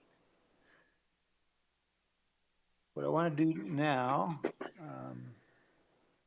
I'm smart enough to do this. Okay, this is the property in question, right here. And I want to talk about zoning, because I talked about highway service and general commercial in the area. You can see that the property in question is bordered on almost all sides by low-density residential, which is in the yellow. And one of the questions that come up, and members of this commission have said that, well, that there are a lot of highway service areas already on the zoning map. So these colors that are kind of mauve colors right there, those are the ones that are highway service currently, okay? But if you look on the ground to see how the properties are actually used, those areas in blue right there are those lots that are zoned highway service where there are single-family dwellings, and that's how the properties are being used. And in many cases, it's been done for decades that way. This one property right there, that green one, the map is incorrect because that's actually owned by the Forest Service. So, you know, if you look at the current zoning and how the properties are used, it looks dramatically different than what the zoning map indicates. So that leaves three, you know, anywhere near the property, anyway, it leaves three lots that are highway service, those mauve-colored lots right there. One of those, one that is right there, is that property. That's Highway 16. Going to the left there would take you to Rapid City. To the right would take you to Hill City. The cut on the left side of the road there, that's South Rockerville Road. So that's that one lot. And it is zoned highway service, probably quite difficult to develop. The back boundary of the lot is about where the horizon is right here, and the right-hand property line goes just a little bit to the right of where my picture stops there, okay? So, you know, to get access to that, number one, you got to go up that steep bank somehow, but we mentioned earlier that there's setback requirements on corners, you know, from state DOT, and you run out of ground before you reach the mandated distance from an existing corner. Off of South Rockerville Road there, you can see the cut on the far side there. Well, the side you can't see looks about the same. And the same thing there is that you don't have enough distance from the intersection to have an access. The only access into that would be to get a private easement through the residential property that is behind that. And, you know, I mentioned that, you know, all these are residential homes around here. That's one of those that's on the highway service right there. That home is appraised at $700,000. He owns an adjacent lot just to the south of that, and there's about another $200,000 of very elaborate garages and outbuildings that are behind that. So that one property there is about $1 million. And, you know, on the highway service, right on Highway 16, right on South Rockerville Road. Some people say, well, gosh, why would anybody want a home there? Well, he clearly does, and it's a very, very nice place. Okay, so I just want to, you know, make that point that, you know, you look at the zoning map, and it kind of looks like there's, you know, a lot of, or some highway service, you know, usage of properties that adjoin that. But when you look at the actual usage, it looks dramatically different than that. Okay.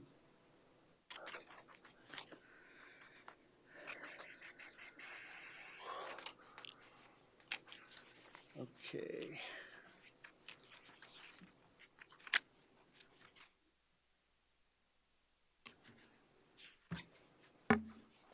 The last issue I'd like to talk about, come on, baby.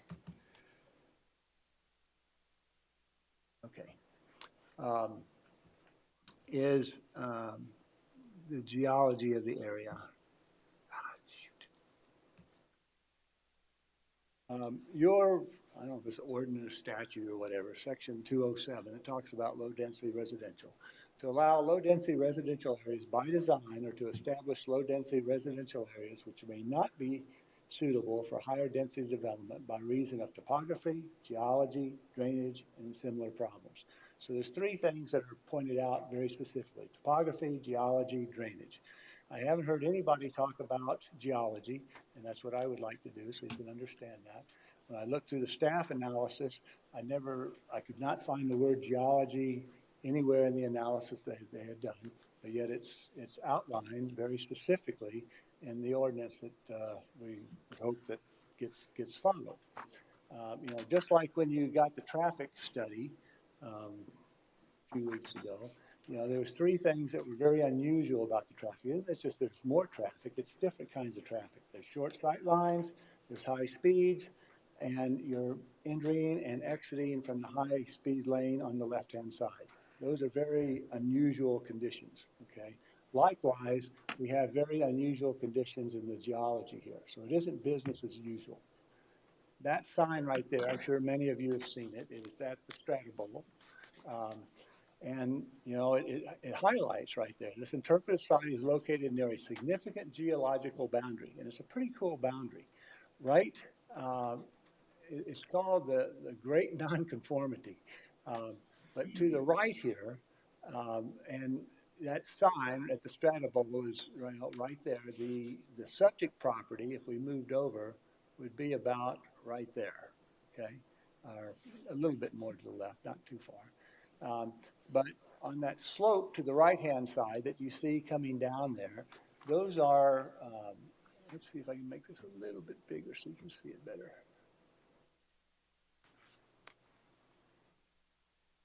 Okay, you can see the Menalusa Formation there. That's mostly sandstone. And then below that is a Pahasapa limestone and the Deadwood Formation and the Inglewood Formation, which is also limestone. Those types of rock formations are great for septic systems, and they're great for getting high quality water. Okay, they both hold water and they filter water really well. You know, I'm sure most of you have been to Jewel Cave or Wind Cave. You know, those are both in limestone. You see the water that's underneath there, hundreds of feet of rock that has filtered that water. You look at it, it's just pure and clean. That's what makes the Madison and the Menalusa Formation so powerful, is that water gets filtered through great soils for a long ways, and then it holds there. So you can pump out of that. You know, that Madison Aquifer goes from here to Texas. It's an ocean under the plains, okay? It's huge, but it ends right there, and it's really dramatic. You can actually go where that sign is and walk to towards Rapid City about 400 feet, and you can find where those come together. It is so definite. You can put a foot on limestone and a foot on the other stuff, which is schist. It is that dramatic. It isn't like it happens gradually. It's right there. And then the schist rock performs dramatically different.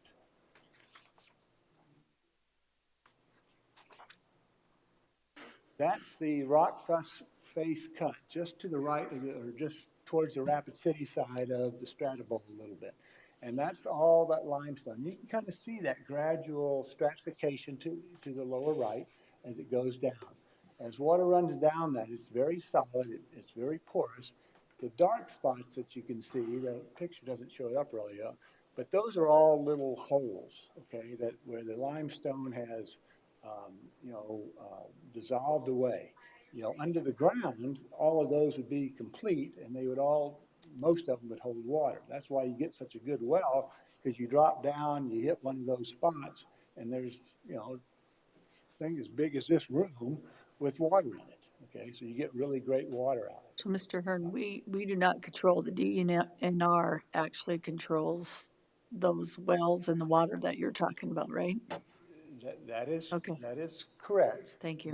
But you determine kind of the density of septic systems that you're going to get on properties. Yes, sir. Okay, and that's what I want to get to. Thank you, okay? sir. I'm not so much concerned about getting water, it's what we do after we've used the water, okay? But they are somewhat connected. That right there is down the road about, I don't know, 300 yards maybe or so. And that is the schist, okay? And the schist performs totally different. And you can see in just this little spot here, you can see that some of it's horizontal, okay? And then you get here, and it's actually a vertical formation. So it's very angular, and it doesn't filter water at all, or virtually none. The water does not go into that rock like it does in the limestone and the sandstone. So when water comes down, it'll hit, a horizontal break, move horizontally, hit a vertical break, drop down, and move over some more, drop down. And that's also a big difference of how septic systems work. In the limestone and the sandstone, when you put water on top, it stays pretty much in the same vertical column all the way down, okay? The schist, that isn't true because it doesn't permeate the rock. It comes down, hits a level, and it might move several hundred feet one way or the other, then drop down again and move some more. But it gets really, really wide, whereas the sandstone and the limestone does not do that. So, that nonconformity, once you pass that strata bowl, everything for a long ways, miles, many miles, turns into this schist, okay? And that stone does not work very well for lay this up. Pardon? I'm going to put this up. Okay, I'm not making that. No. I practice this at home. Protecting the laptop. Okay, I got you. Okay, I just want to show you what the different stones look like because maybe people don't understand the geology. This is sandstone, and all of this is taken right in the vicinity. And I just want to give you a real simple demonstration. If I take this sandstone and I pour some water on it, nothing runs off. You can see that spot right there? It all ran into the stone. Nothing came off, okay? So eventually, if we stayed here long enough, we've already been here long enough, that water would eventually filter all the way through here, and it gets filtered really, really well. A lot of commercial filters that are used for industrial purposes are nothing more than a tube with sandstone, just like that, of a particular granular size to filter out bad stuff. Okay, so it works wonderfully well for that. Okay, Mr. Hearn, what's your bottom line? Okay, I'll get there. The sandstone, I'll speed this up a little bit, doesn't do quite as good as the sandstone. But the schist, if you watch that, the water just runs off immediately. It doesn't do any filtering of the fluid. Okay, and that's what I want to get to. Whatever goes in comes out. So,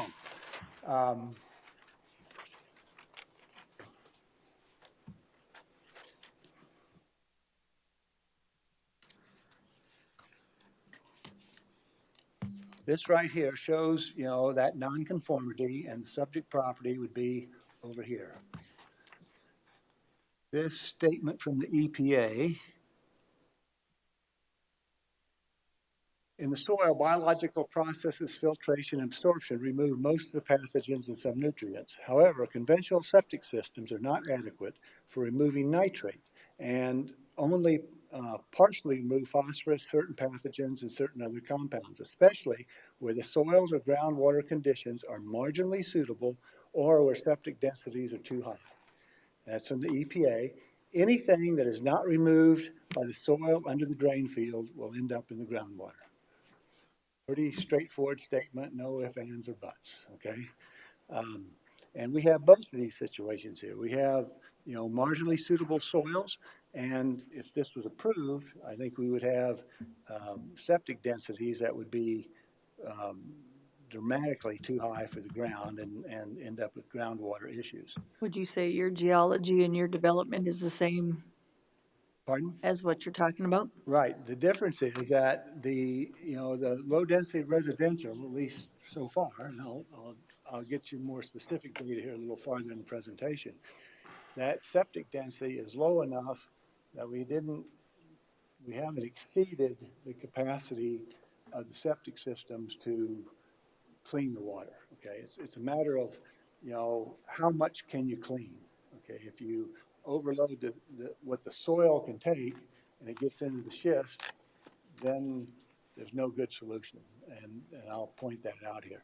This is also from the EPA, and you can see that most of the items that are listed, septic systems do a great job. I mean, 99%, 99.99%, except for nitrogen. Okay, if you look at the nitrogen, that right-hand column, it gets 10 to 20% of the nitrogen a typical septic system. So it doesn't do a good job on nitrogen removal at all. So that's how you get nitrates in the water. If you're doing that and you're in sandstone or limestone, it isn't just the soil that's in the septic system, but it's 1,000 feet down or however far it goes, and it continues to filter. When you get into schist, which is what we have, all bets are off. It doesn't do any of that. So it's whatever you have in the septic system, that's it. Once it's done, then it goes in the schist, and there is no additional filtering. If you look at the technologies of septic systems, you have the conventional system that I'm sure you're all familiar with. It just goes into a holding tank, decomposes, gets up to a certain level, and goes out into a drain field. So, if you sir, get into a mound system, which is a little bit better. Mr. Hearn, this is a rezone. So if you could stick to this topic of the rezone, because at this point, we have no idea what's going to be in there. Well, So if the septic and the water, I understand in one sense, but. My concern is, and but- I understand that it's a rezone. So let's okay? talk about the rezone, sir. I know septics and stuff will come in later and water once somebody decides they're gonna put one thing or another. Because at this point, sir, we do not know what's gonna go in there. We just know it's either gonna be low density or highway service. So if you could stick to that subject, I'd appreciate it. Well, I understand that. The concern I have is that by going to highway service, you would most likely have a usage of septic system or some type of effluent management, okay, that would far exceed the capacity of what the soils will handle. Okay, so And we that won't. deals with the rezone. And we won't know that until we know what's gonna go in there. So if we speak on the rezone, why you don't think if it's traffic, water, soils, I think we got that, the septic and the water at this point, I don't think we can say it's good or bad or could be, until there might be one cabin in there or one thing in there and not affect any of this. Does that make sense? So you're precluding what should be in there The already. probability of that is minuscule, but yes, it's not zero. Okay, so let's stick to the rezone, sir. Well, that's what I'm trying to do is stick to the rezone. The problem, this rezoning allows the ability to have a much higher affluent load on the property than low density residential does. Okay, and that's the point here. That's what we're trying to avoid. I'll grant you we don't know the specifics of what that is, but the low density residential in our neighborhood, the houses average 2.6 people per house. Okay, you could have a maximum of 6 lots on this as a low-density residential, which would be about 15 people. Would be very hard to imagine, and I think unreasonable to imagine, that any type of a business or something that went in there would have 15 people, okay? I mean, you know, economic development and income is usually linear to head count, and, you know, you're not gonna make any money with 15 people. You know, commercial is less load on water and septic and sewer, Well, you know y'all that? have a chart for that, okay? Yep. And your chart is, I think, quite good, and if you go through that and look at how, you know, it talks about different usages, the gallons per people, and Okay. it's a very precise process, and I think that process is okay. And it is lower, but the head count overwhelms the lower gallons per person. Okay. Does anybody have any questions for Mr. Madam Hearn? Chair, Commissioner Roskinick. can we put the Sidwell map up that would show us the general area? And probably the zoning would be the best for what I want to try to explain. First one I had up, is that what you want to see? If you have a zoning map, that'd be nice, Bill. PJ, do we have a zoning map of the whole area, and not just that area right there? Did you have one up there, Bill, earlier? He had kind of a If smaller that's one, far enough Brittany. out from you. Could we have the whole area past that and before that? Do you have a zoning map? Actually, the general area, I think, will be fine. Oh, I'm sorry, that was on the other thing. I'm sorry, you go ahead, Brittany. I kind of like to see the whole thing if we could, Ron, that way you got a bigger perspective of just Sure. in that spot. Thank you, Brittany. That way the commission can see that. Madam Chair, I'd like to speak a little bit to expanding that zoning area.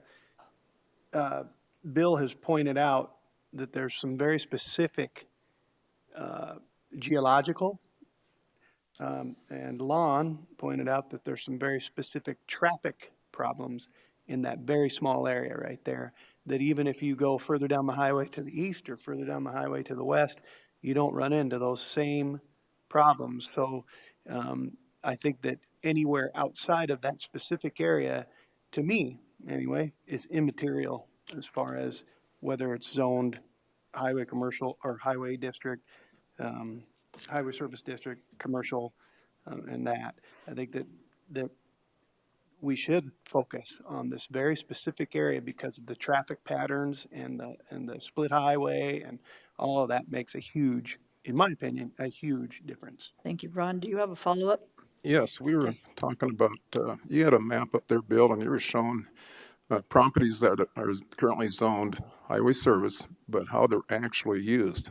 The point that I want to make out that's been ignored is adjacent to the east side of your subdivision is a piece of property that's zoned general commercial. Correct. And the current use is heavy industrial. Is what? Is Baker Timber not heavy industrial? When I was there, I've been there 3 times, and I was looking at one of the lots that was for sale. I could hear the trucks, I could hear the saws. What came first, your subdivision or Baker Timber Products? I don't know the answer to that. I think it was Baker Timber Products. Yep. Long So time? Okay, I just want to be on a level playing field here. Right. Actual and so you got heavy industrial over there. And if it was highway service, we don't know if it's going to be one convenience store or if it's going to be 300 cabins. And that's what I'm trying to explain, that those safety mechanisms will fall. Land use should fall in the planning and zoning department to protect the interests of the neighbors. So what you're saying is that we can be rest assured that this commission will take care of affluent issues in our groundwater. I would hope so.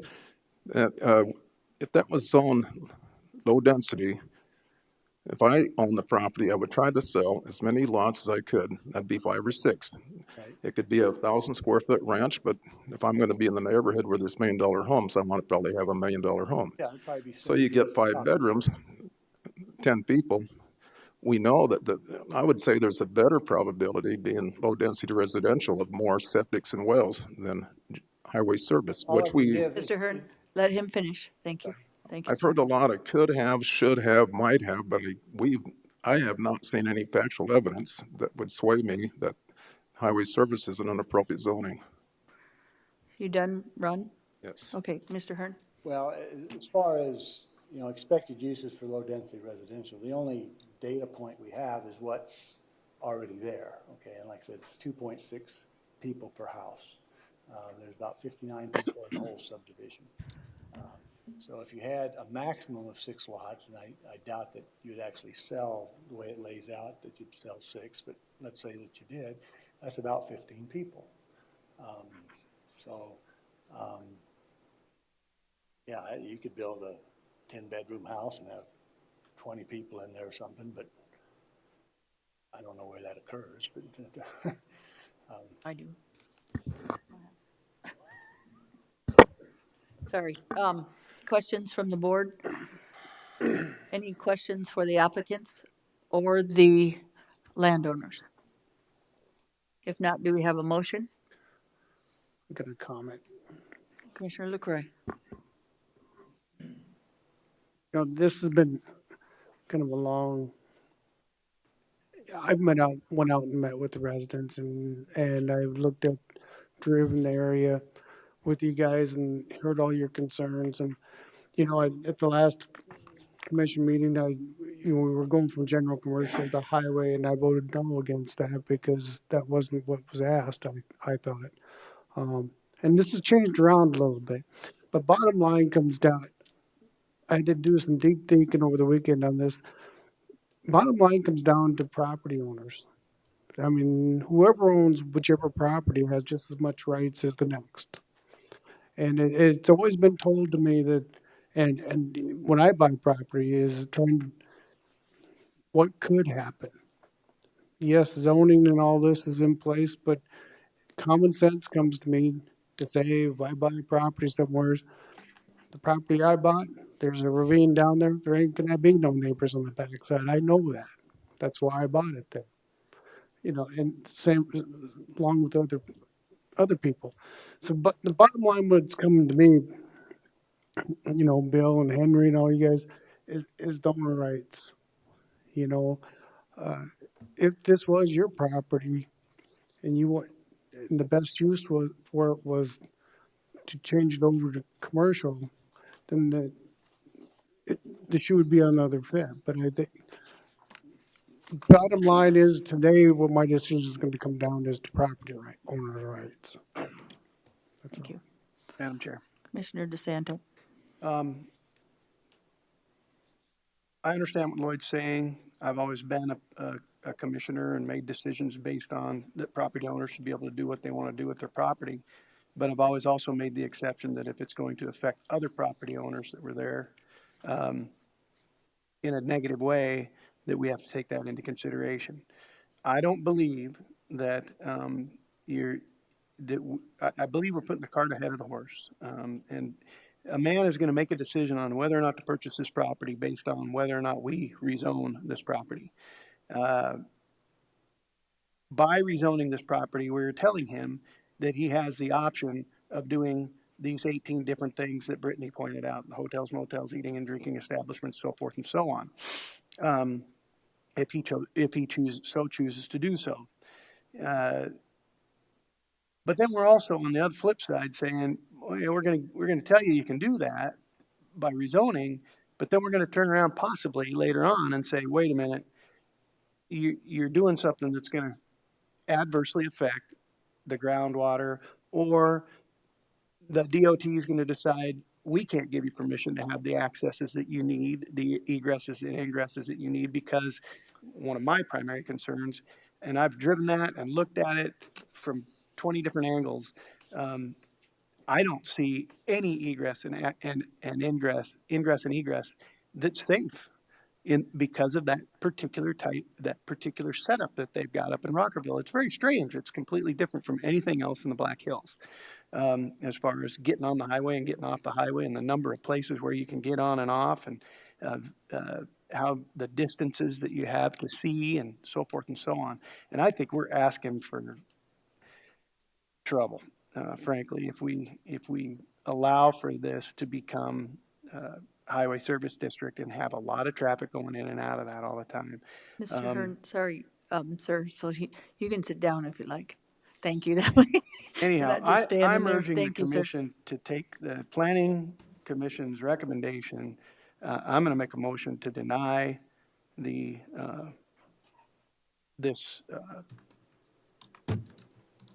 I'm making a motion to deny. Motion to deny from DeSanto. Is there a second? Is there a second? Not, motion fails for lack of second. Do we have a different motion? Madam Chair, can I? Commissioner Rosknecht? The question was asked why the Planning Commission voted twice against this, and my rebuttal to that is that I don't know that anybody from the Planning Commission made 3 attempts to go out and visit with the neighbors and personally inspect the property, which I did 3 times as your commissioner. So had they gone out there and if they gone out there and touched and feel, maybe they could have had a different opinion. But being out there 3 times, I got a pretty good comfort level. And as I explained, this is a rezone, not a building permit. Thank you. Do we have a motion? Make a motion that we approve. Do you have a second to approve? Second. And a motion and a second to approve. I'll just tell why I believe it should be approved. At this point, it's going to be a rezone. At this point, we do have a letter from DOT. It was marked April 2nd, 2019, that this was an access that could be used and would be good for it. And if any changes need to be done, we already know that from being on air before. Those can happen with turning lanes and things, depend on what kind of traffic's going to go into that business. Water and septic. I'm in, my sister's geological engineer. Also have dealt with Brittany and others that have told me on water and septic. Basically, commercial takes a lot less use than low density. Depending on what is going to be on this land, my decision, like I said, on Highway 79 will hopefully be to protect the neighbors and also give the setbacks and the needed things in order to protect the low density. Since I've been in city council, I've always done that and make sure that those setbacks are protection for them. So at this point, I'll be voting for this for that reason. I think we do not know what's going in there at this point. And it is, for me, highway service seems to be the best fit for this land. Thank you.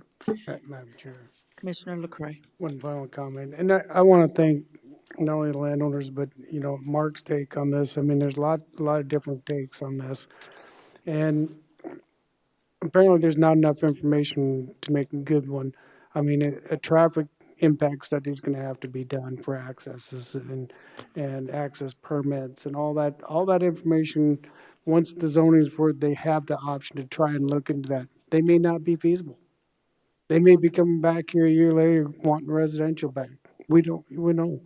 Until they have the options to be able to go look at and try to do things, it may not be feasible, and they may come back and want to rezone back down to residential. Thank you. That's just a thought. We do have a motion and a second. All in favor, say aye. Aye. Aye. All opposed? Nay. 1 no from Commissioner DeSanto. Motion passes. Number 24 would be Commissioner Drews, please. Yeah, recently I was at the South Dakota Association of County Commissioners Directors meeting, and a member of the Governor's Office of Economic Development, Carrie Stosher, made a presentation relative to the reinvestment payment program and on areas that counties may be able to be involved relative to ag development. We also, Lloyd and Holly and I also heard a presentation from Lori Frederick from the Governor's Office at our Black Hills district meeting a few weeks ago up in Buffalo relative to different programs too. And I'd just like to ask that we invite the Governor's Office Economic Development to appear before this commission, make us a presentation. It's obvious that there are some things that we may want to take advantage of that they offer, and I just think it'd be a good idea to have them invited to our commission meeting in the near future. Any questions for Commissioner Drews?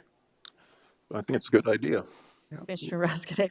Yep. Okay, Move so for approval? So motion to direct commission officer manager Holly Haynes to make arrangements with the governor's office of economic development for an informational presentation. All in favor, say aye. Aye. All opposed, motion carries. Thank you for all your work on that, Commissioner Drews. Now, request of 2019 membership in Black Hills Council of Local Governments, Commissioner Drews. Okay, for many years, Pennington County has not taken advantage of the expertise and work performed by the Black Hills Council of Local Governments. Instead of us hiring personnel to develop some of these programs for the county, I would propose we join the Black Hills Council for the remainder of this year and also include that in our future budgets to be a part of that council. Our membership also allows smaller communities in the county to participate at a much less cost than they currently pay for services. We can join for the remainder of this year for about $8,500, and there are a number of items I believe they may already be familiar with or could search out on our behalf. For one thing, I know the new federal farm bill that passed has funding for several things important to our area. Included in that bill is funding for suicide prevention, as well as several areas where counties can make application for financial assistance on other projects. Farm bill is just one example of the federal law where many possibilities exist for projects we are currently working on or have already initiated the beginnings. I would encourage your support of this membership. Any questions for Madam Commissioner Chair. Drews? Commissioner DeSanto. Commissioner Drews, is there a reason, or have you found out why we haven't belonged in the past? I think the county did belong initially way back when these were started back in the early 1970s. When the county actually dropped, I don't know, and for what reason, I don't know either. Holly, do you have any information? Okay. Sorry, that was before my time. Okay. Madam Chair. Commissioner, are you awake over there? Yeah, Commissioner? well, I'm just thinking because when I seen this on the agenda, I'm thinking, I remember attending some of these meetings way back when. And, forgetting who his name is. They used to run it before this gal. Blaze. That's who it was. Blaze was running Emerson. it. Now it's Ali Demerson. Yes. And I'm trying to remember, and I don't have the facts, so this is just trying to go off my memory, which isn't very good. So it seems to me I don't know why the county pulled away, but I'd like to know if the city's putting forth any money into it. Because there was some changes that went on, and maybe they got caught up into it or something along those lines. But I would like some more information from the city to see who's all. I think I seen some in here, but it was counties who is contributing, because I think they do a lot of good things. And one of the first things that I thought of today was stormwater runoff. Being able, is there funding for that available that this group could help us with? I mean, that's one of the things that we're going through right now. A lot of the stuff that I've seen that they show they do is with getting more water for other communities, grants and so forth through that route. But what about stormwater runoff and the drainage that we presently are dealing with today? They would assist with that also. Yeah. And They have Commissioner, professional staff that would work with that. Commissioner LaCroix, they're also helping and have helped. There's another piece to that where, like Keystone with their septic and some other areas, but they also charge people now for their services. So if we needed them, we would far exceed what we'd be paying them to help us. And they also would include that, if I'm right, Gary, the other cities in our county, that they would help as well for our participation. Exceptions are Rapid City and Box Elder, which are too large to fit under us, and so they are members themselves. Both Keystone and Hill City, I don't know about Wasta, but both Keystone and Hill City hire them for services at the present time. But I'm really thinking about our present situation. You know, as we were talking about the stormwater runoff and drainage today. Good point. Is that something that we could, I think the biggest problem with that one is we don't have somebody that could take over and take charge of that, of what's going on. And if this group could do that, that would be. I think that's one of the things that we could certainly request of them. Yeah. And the cost to us is not at all that great to get involved with it. So, and there's just a number of programs that they could assist with. So this year it would be, sorry. It's all right, go ahead. So this year it'd have to come out of contingency to pay for the dues for this year. Yes, sir. Right, Okay. right. And the full year membership is I think a little over 14,000. So, I mean, we're not talking an extreme amount of cost, a lot less than what it cost us to even put on one employee to try to handle some of this stuff. Any Madam Chair. follow-up, Commissioner? I'd like to make a motion to continue to our next board meeting so that I can make a few phone calls and talk to a few people that used to be on the commission and kind of get a better idea why we didn't continue it. There may be a good legitimate reason, and then vote on this next time we come back. I appreciate that, Mark. I was on Black Hills Council of Local Governments for the city, and they actually, when we had it for the city, Lloyd, that you're talking about, and I think the cost savings on the grants and the things that they could do for us now, I think, I understand looking that up, but, they always did and saved far past exceedingly $15,000 or $14,000 a year, and this year it's $8,000. To me, that's a no-brainer moving forward because we need them to start working maybe on some of the stuff that Commissioner LaCroix said. I mean, to keep delaying it, we have already, I think, and believe that we can move forward and start this process at $8,500 basically. I don't think this county would be losing a penny Madam Chair, by not doing it. I'm a member of the Heart of the Hills Economic Development Corporation in Hill City, and a good share of our projects, we have to go to these folks to get the answers, and we got to pay these folks. So if we went that direction, I think it'd be a good faith to the smaller communities that cannot sit there and afford that membership, and under the umbrella of the county, working to promote economic development in other projects like the stormwater. And to be fair to market, 8,461.25, that would be this year, and that'd give you more time for our budget and stuff to say next, the 15,000 to say, okay, it's not worth it. I have more discussion. Does that make sense?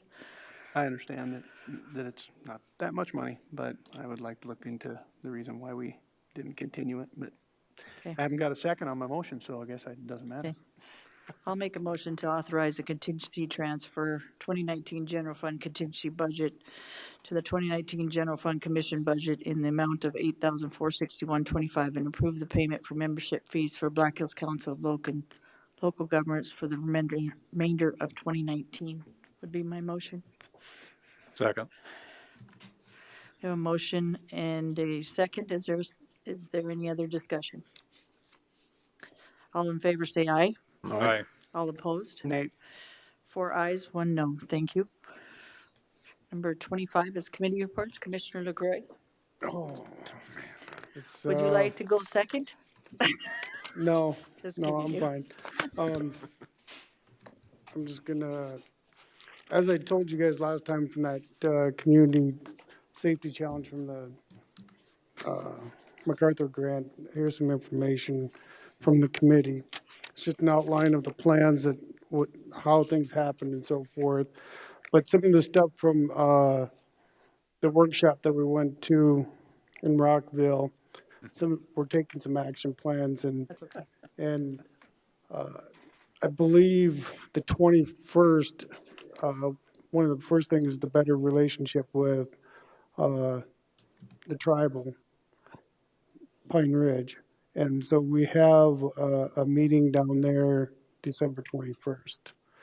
I spoke with Holly, nothing's set in stone yet. I have to still talk with Liz, but I would like to attend, be part of the group going down to Pine Ridge discussing the solutions and operations. It may require me leaving at 10 o'clock or something like that from the commission meeting because it's the same day as the commission meeting. So, but we'll work up, nothing set in stone, but I just wanted to bring that up. One of the good things with Tracy that just showed up, what I'd like to do is if I can find that film from the Black Hills National Forest Board meeting, we had a presentation at that board meeting of from a retired forest ranger who gave a presentation on what the Black Hills was back in the beginning days. And this was pretty amazing stuff. His presentation was really neat because it gives descriptions of how the Black Hills, there was desolate areas in the Black Hills. If it wasn't for the forest management bringing some of the trees back, we wouldn't be where we're at today. And they had pine beetle epidemics back then, and it's about every 20 years these come through. And his presentation was pretty impressive. So that would be something I'd probably look into, maybe trying to get him to come show us, because I think most of our county has that in there. So the Ms. Carter is through they're giving it to the county, and our county is doing this process, Lloyd? Yes. Awesome. That's part of the MacArthur grant deal. And as you can see, some of the stuff towards the end is what's been identified, that what we need to work on. But the workshop, I didn't present that to you because some of the stuff that we're working on still needs to get approved from the department heads and so forth. And the bottom line is, it's another diversion program Yeah. that actually saves taxpayer money. Yes. Once you go through this grant a little bit, people always like, oh, you're going to hire people. But bottom line, it actually, in the long run, if you do it right, through these diversion programs, which has worked, and we're the leading in it, it actually saves us money. So, yes. And that's the whole point. And that was the best, as I said, that Rockville workshop, the best thing is they had legislators there with us, and they had a special program for them alone. So and not only state legislators, but also some of the state workers, and getting us all into one room. I mean, we're in the same building sometimes and don't talk. So, I mean, it was pretty good. But yeah, that's all I've got for an update. that's actually pretty awesome. I'm reading through this, Lloyd. Thank you for the work. Commissioner DeSanto. Madam Chair, I attended and judged the 4-H extension youth projects this weekend. I got to judge in two different areas of the projects and found it to be fun and interesting, and was quite amazed at the amount of preparation that 9-year-olds do to present these projects, and how well they're able to stand up and speak in front of people. And so I see the results of belonging to 4-H and what it does for helping these kids learn the leadership skills that they'll need in the future if they continue to pursue that avenue through 4-H and through extension. So I had everything from how to survive or how to avoid a rattlesnake bite, and how to attend to a rattlesnake bite if you get one, to how music can affect your mood. And this girl went through the different receptors in the brain and what parts of the brain receive music. And if you wake up in the morning and you're in a bad mood, what listening to a little bit of music might do for you. It was quite amazing. So we can play music during the commission and get everybody in the good mood. play mood music. Then we can start the meeting, and if we get bad mood, we'll play a little music. And then they went on afterwards. After I got done judging, they also started the robotics competition, and the setups and the challenges that they had to achieve through the robotics competitions were incredible. And these are also 9-year-olds, 9 through 15, well, all the way up to 18, actually, come to think of it, in that robotics competition. But those are, I believe, our future School of Mines attendees and graduates. There were quite a few of them in the room, I'm quite certain. But most of these kids, well, all of the ones that I judged, put a tremendous amount of effort into their presentations, and they didn't do it halfway. They went all the way. So they all received some good high scores and top ribbons for their presentations, and it was very enjoyable. Nice. Oh, and we have not decided yet on an extension advisor at this point in time, but that is still to come. Cool. Thank you, Commissioner DeSanto. Commissioner Roskinek? Well, I was on the other end of the spectrum. I on Thursday, went to my second Pennington County Council of Aging meeting. And I didn't know what that organization was. And I'm really starting to learn. And they do good things. They're funded partially by the county. And in the last 2 weeks, we've given the Hill City Senior Citizen Center the funds about $5,000 to buy a defibrillator because, believe it or not, they're doing line dancing, and they need a defibrillator. Are you in that group? No, I might be soon. Another thing that we did the last meeting is we approved funding for Meals on Wheels, roughly $12,000 that provides meals to the Hill City area, Keystone, and other areas. And then we also support funding for tickets for Rapid Ride for citizens in Rapid City that need to get medical and shopping and whatnot. So I enjoy being on the committee. I'm starting to fit in. Our last meeting was at the ARP office in Rapid City, or the Rushmore Mall. And then, as Deb knows, on Wednesday, me and Deb attended the Dakota Society of American Foresters Spring Conference at the Ramcota Inn, which basically had to deal with wildfires, and that we bet, how we can be prepared for wildfire. We've had a lot of wildfires. And Jay Esperance, the director of South Dakota Wildfire, was a speaker, as well as Todd Pachota with the National Forest staff. He's a staff officer with the National Forest. That good information. There's a lot of different speakers. Some of it wouldn't pertain to me, but I got the interface with a lot of folks with the game fishing parks and the National Forest, and just making those connections. Very important to be a county commissioner. Thank you, Ron. Gary Drews? I've got a whole line of things. As I mentioned before, I attended the executive board meeting of the South Dakota Association of County Commissioners. They had a great agenda. One of the things that was talked about there was the new farm bill and how it includes counties so much in it as to things that you can apply for, things that you may be required to do in the future, and so forth. And we just need to learn more about what our involvement can be in that, and how financially it may impact us positively, not negatively. Also was talked about how we may need to be or will be involved more in verification issues relative to the 2020 census, something that apparently we haven't had to do before. It's something that probably need to do in the future. And then our chair, Deb, and myself attended a couple of meetings involving other government entities. We attended the Big Five, which includes the city, county, school district, Western Area Tech, and School of Mines. Each of us was brought current on plans for the future, including the facilities task force for the school district.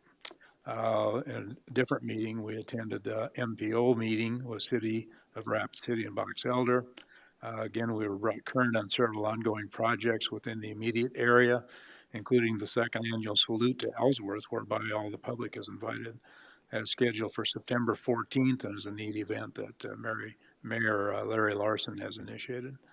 And my last item is to just inform you that several commissioners from Lincoln County, just south of Sioux Falls, and in fact includes part of Sioux Falls, are planning a trip to Rapid City probably later this month to tour our care campus and our jail. And I'll just keep you informed on the dates that have been established for that when that's set. Thank you, Gary. You guys covered all mine. Sure. I might just point out that I did meet with IT and the DOE office, and we're making good progress on the modified assessment notices for 2020, which will should be very transparent. I'm working directly with Martin Diggler in that process too. I'm glad he wanted to be involved, and I think he started a process, and everything happens for a reason. So thank you for doing that. I think when we did the Big Five, the most interesting part about that was the Pathways program and how at 16, they're going to start adding different things from Western Dakota in on that. And for people like me that can't sit still, which you guys know already, at 16, if you can imagine, I'm 55 now, not that or 25, I mean, and it's just going to be exciting because it keeps us in school and keeps us interested. Some of us that don't want to particularly go to college but want to be firemen, policemen, mechanical or mechanics. So I think that was pretty interesting, and Dr. Simon was very interesting. And then Mr. What's his name from Tech again? Jim. Rankin. Rankin. Yeah, he had a lot of information, and then how they're going to need to do some cost sharing, maybe for the future on track, the football field over here. The other thing was Mark's right. My niece was in robotics growing up, and she's at Tech as it'll be her after this year, third year mechanical engineer. So you're right. I think that's pretty exciting. It's pretty cool to watch the kids do it, and then let alone see the progression over the years of what they come up with. It's pretty awesome. And you're right on the watching kids, and I think I said that before. You have 9 and 10 years olds that get up there and speak like the president of the United States speaking, or people that have been doing our type of jobs for a long time, and you just sit there going, "Wow, you guys are amazing." And I still see those kids, and the older they get, and they've been in different things that I have seen them speak, and it's a huge progression. And 4-H is, again, like we had talked about, and why we fund the extension and that area in 4-H is because those are diversion programs. Those are everything we're talking about, and they have expanded into schools, and they want to expand, as you remember, to the reservations and different areas, and open that up. It's huge. So you guys' work is pretty awesome. So thank you for commissioners for sharing. The only thing I'd add is that your niece also likes rock climbers and building them and so forth. So Thanks, Lloyd. Lloyd used to go to the July 4th, her birthday's on July 4th. Lloyd likes those big steaks. Sorry, Lloyd, I had to say that. So items from the public? No journalists, TV, nope. How about a motion to go in executive session? So move. Deb, you missed Oh. missed the vouchers. Oh, darn. Number 26 is approval of the vouchers. so move. Second. Moved by LaCroy, second by Ross Connect. All in favor say aye. Aye. All opposed, motion carries. We did items from the public. Let's do executive session. A motion, please. Also move. Second. Okay, we'll move to go in executive session pursuant to SDCL 1-25-2 for the purpose of discussion personal matters, and pursuant to SDCL 1-25-2-3 for the purpose of consulting with legal counsel regarding contractual matters. All in favor say aye. Aye. Aye. All opposed, motion carries.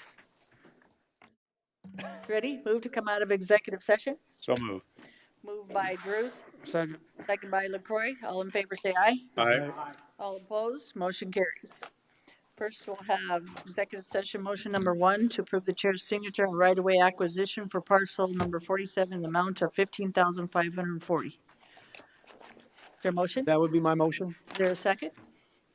Motion by DeSanto, second by Ross Connect. Is that 40 or 49? That's number 47. Yeah. Parcel number 47. Number 47 in the amount of $15,540. That'd be motion number 1. $549. 49. 549. Yep. Sorry, I put a mark through it. Okay. I Okay, just wanna sorry, make Miss sure we Holly. got the right dollar amount. So we have a motion and a second. All in favor, say aye. Aye. All opposed, motion carries. Motion number 2 is to approve the chair's signature on the right-of-way acquisition to parcel number 48 in the amount of $15,092. I would make that motion. Been a motion by DeSanto, second by LaCroy. All in favor, say aye. Aye. All opposed, motion carries. Motion 29A to move Holly Hennings Commission Office to grades 21, step 11, $5,756.29 month effective starting with first day of June 2019 pay period. So move. Moved by Drews, Second. second by LaCroy. All in favor, say aye. Aye.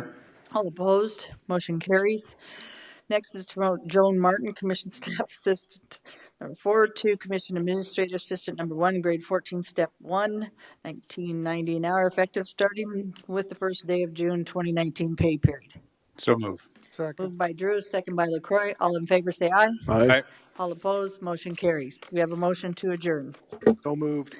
Moved by DeSecond, second by LaCroy to adjourn. All in favor, say aye. Aye. Aye. All opposed, motion carries. Good meeting.